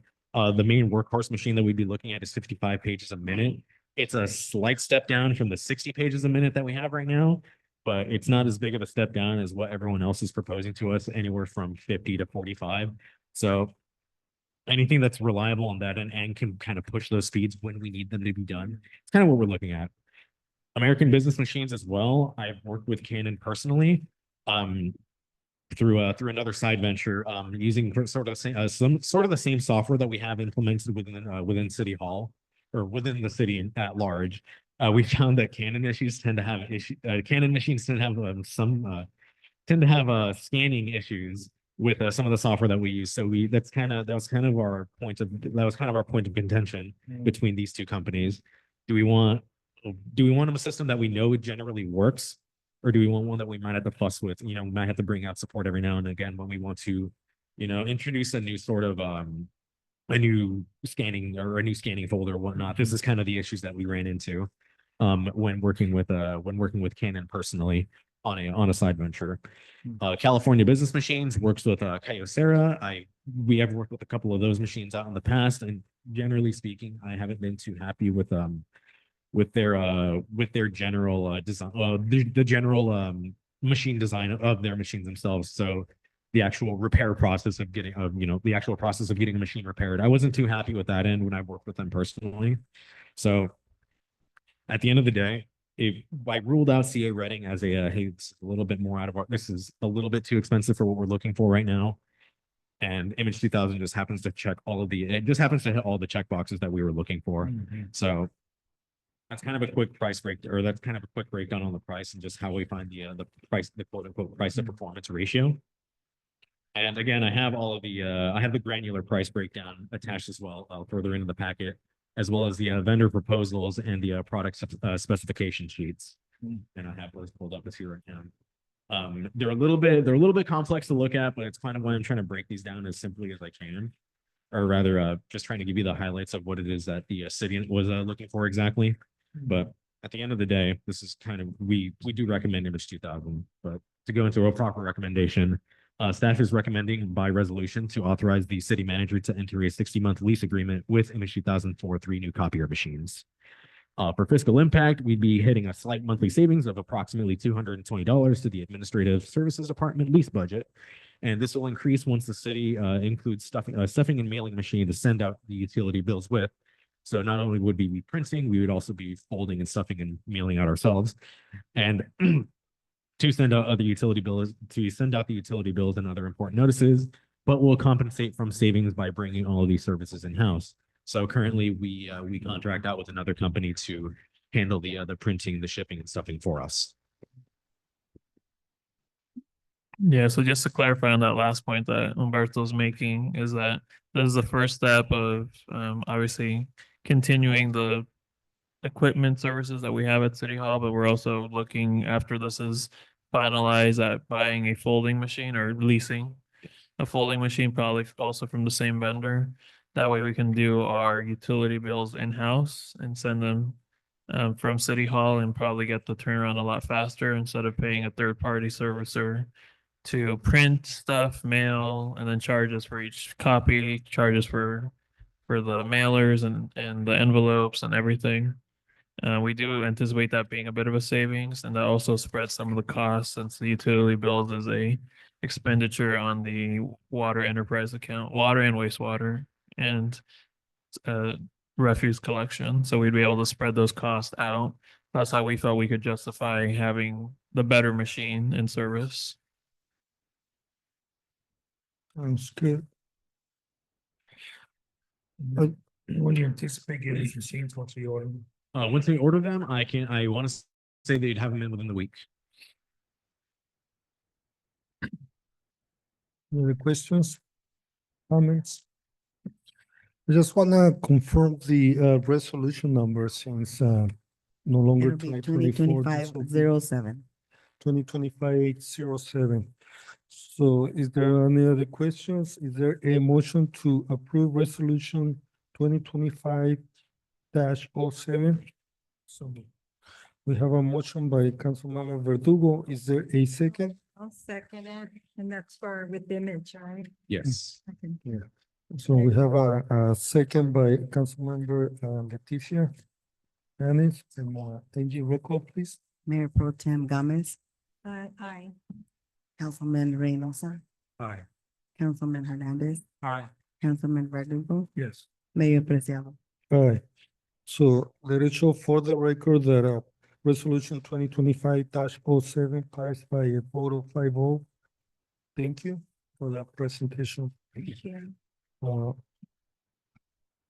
With that, we'll go into the next business item on the agenda, and that is 9B, and that is to consider approving the recognized obligation payment and schedule for year 2025-2026 for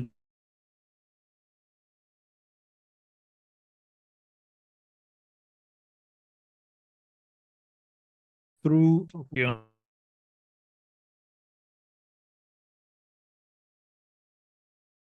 What the payment will be this year.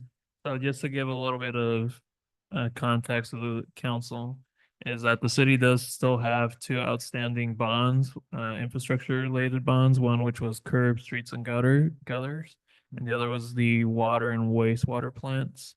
One of those is close to finishing this year, and then the other one still has about another 10 years in its lifespan. Because of this, there's requirements through the state and through the county about funding that we do receive to help ensure that we're paying these bonds.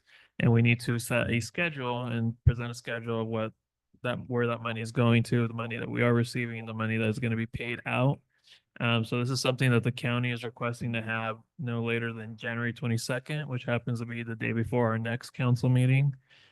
So one of the issues that we ran into was getting all this information, working with our consultants at Price Page and Company. They were on holiday. They did get all the information this week. They had promised to get it to us this afternoon. We did not get the full schedule. So what you have is the staff report regurgitated from the past years as well as the resolution. It is missing the core number though. So I don't know if Moses maybe has any recommendation if we're able to possibly just approve pending whatever the final number is. since we do need to send this to the county as soon as possible. Right, I have a quick question. I think we can approve it contingent and then just bring it back for ratification once we do have the final spreadsheet. But normally, typically with the debt service, it's going down every year. Yes, So maybe we can approve with last year's numbers as the. I can tell you in 20 seconds. And then we can modify them. Right, and then we can bring it back and ratify it with the correct. We could just approve, last year, reapprove last year's schedule for this upcoming fiscal year.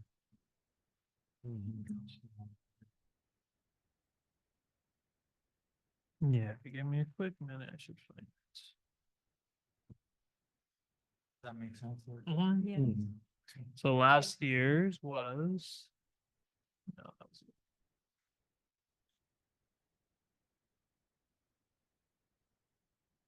The only- 397,250. The only thing that could be potentially be adjusted up is administrative component, but that covers salary. Yeah, it's 3 staff members. It looks like we went down from 450 to 397. So anything within that range or even 450, I don't imagine there'll be more than that because one of these is closing out this year. And I don't think it matters to be exact if we're proving it on an interim basis, because we're gonna come back with the correct numbers in a month or so. It's gonna be correct, but we will all update it. Okay, so that'll be the amendment on this resolution. So, are there any questions regarding the amendment or, the, obligation? No. So then, is there a motion to approve resolution 2025-08 with the amendment, and we will bring it back, in our next city council meeting. and With final ratify the numbers. resolution with the updated numbers. A motion to approve. So we have a With the motion with Last the year's amendment. number. Okay, so we have a motion by, council, woman, Ms. Gomez, and is there a second? Second. A second by Councilmember Verdugo, Angie, roll call, please. Mayor Pro Tem Gomez. Aye. Councilman Reynosa, Aye. Councilman Hernandez, All right. Councilman Verdugo, Yes. Mayor Preciado. Yes, so for the record, resolution passed by a vote of 5-0. Thank you. That was, we'll bring it back with the updated numbers. So we're moving over to, the, closing of the meeting. Item number 10 is correspondence, announcements, and closing comments. We'll start with the city clerk. Just an announcement that all our 700 form is online and you need to do it online. If you need any help, let me know and I can help.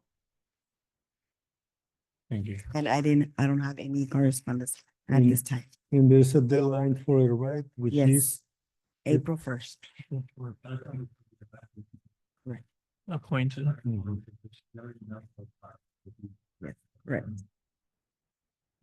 And maybe this will be a good time to also announce the training, ethics training, and also the sexual harassment. That's gonna be what I'm gonna cover in a So second. you're gonna cover that, okay.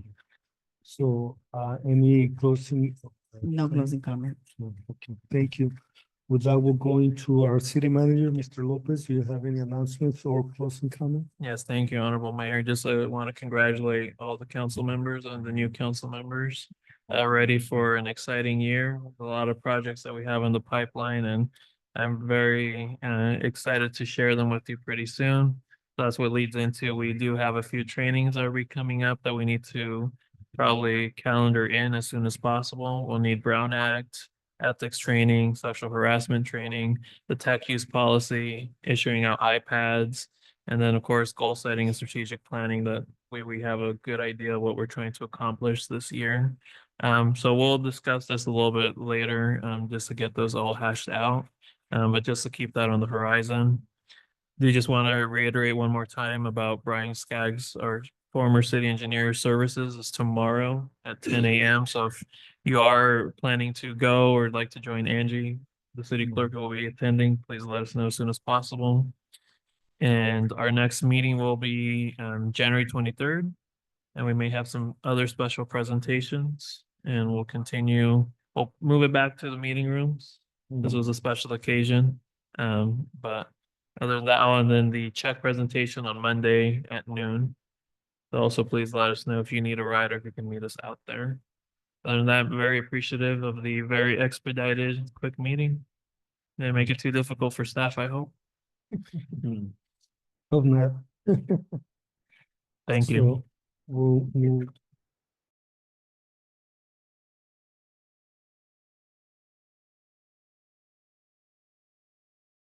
the, Not at the time, Mayor, just well.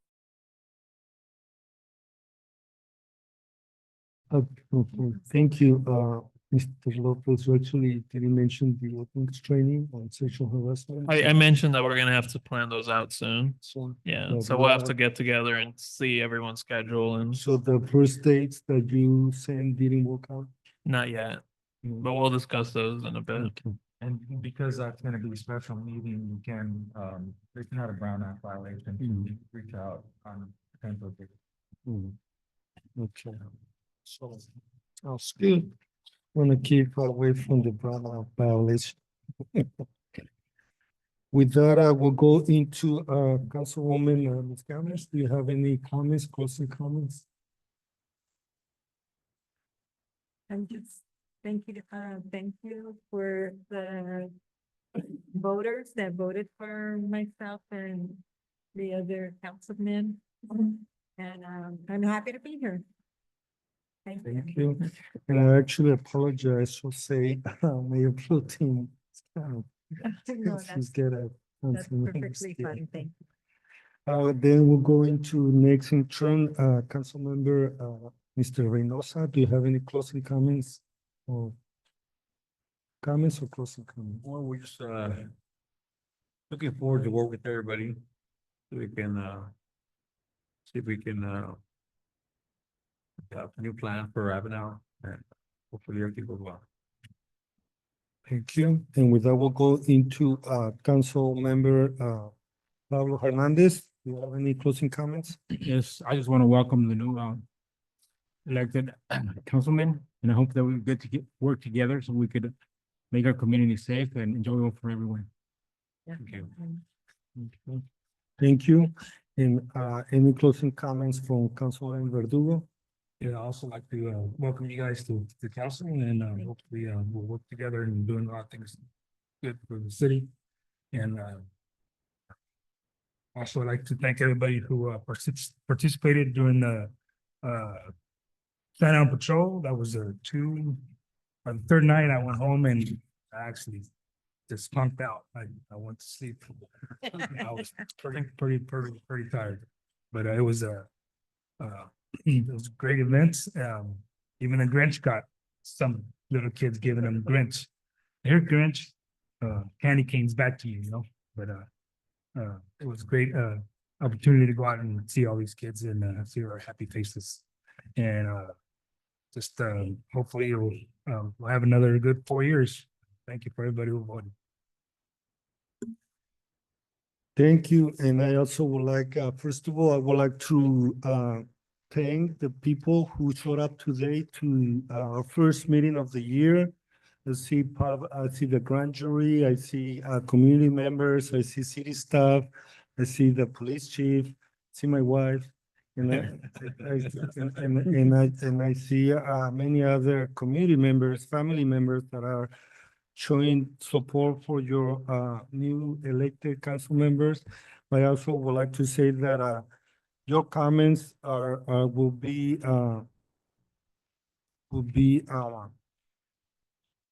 they, you know, unfortunately, as you know, public comments, we cannot address them or comment on them, but I just want to say in general that your concerns will be very closely addressed and at the best time will be, you know, addressed with council and city staff.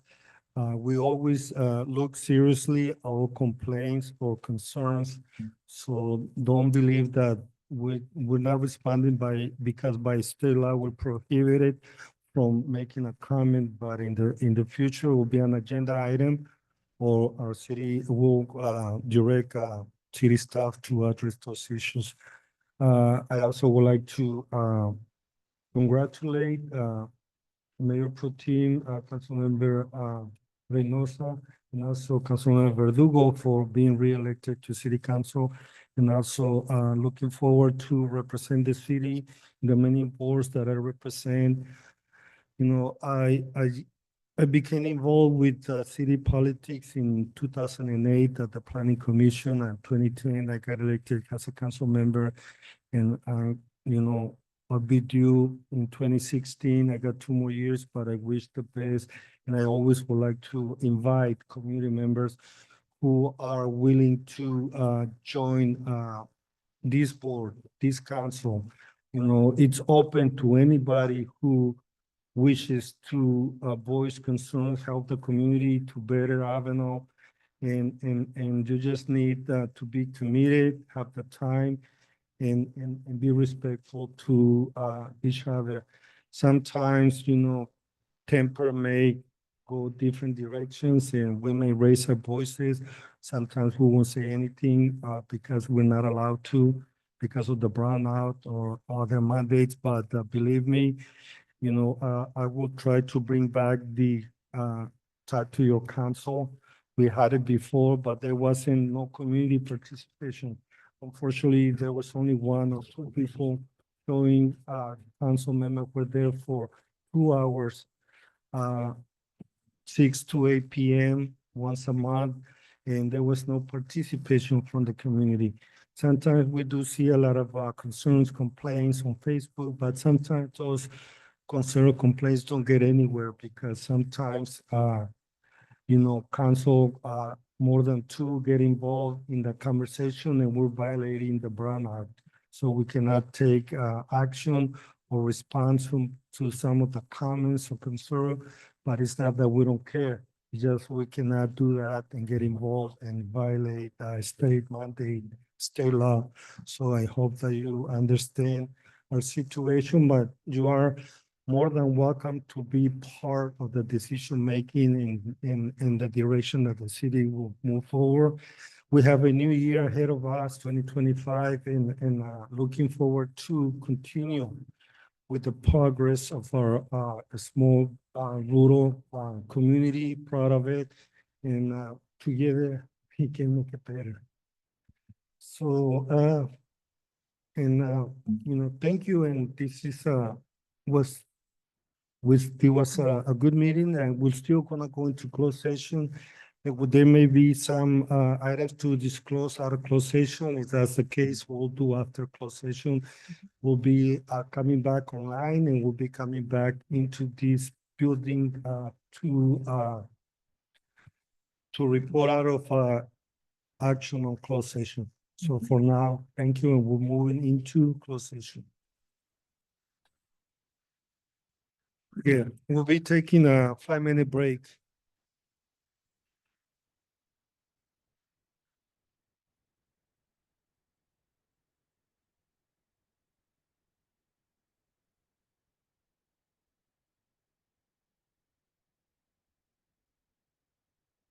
Okay.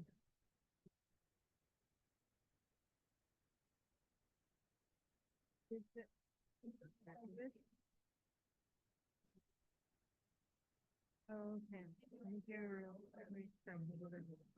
Yeah, I'm gonna go to. Oh, you can't hear me?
Okay, we're back from closed session. The time is 10:19. At this time, we don't have anything to disclose out of closed session, so meeting adjourned. Good night, everyone.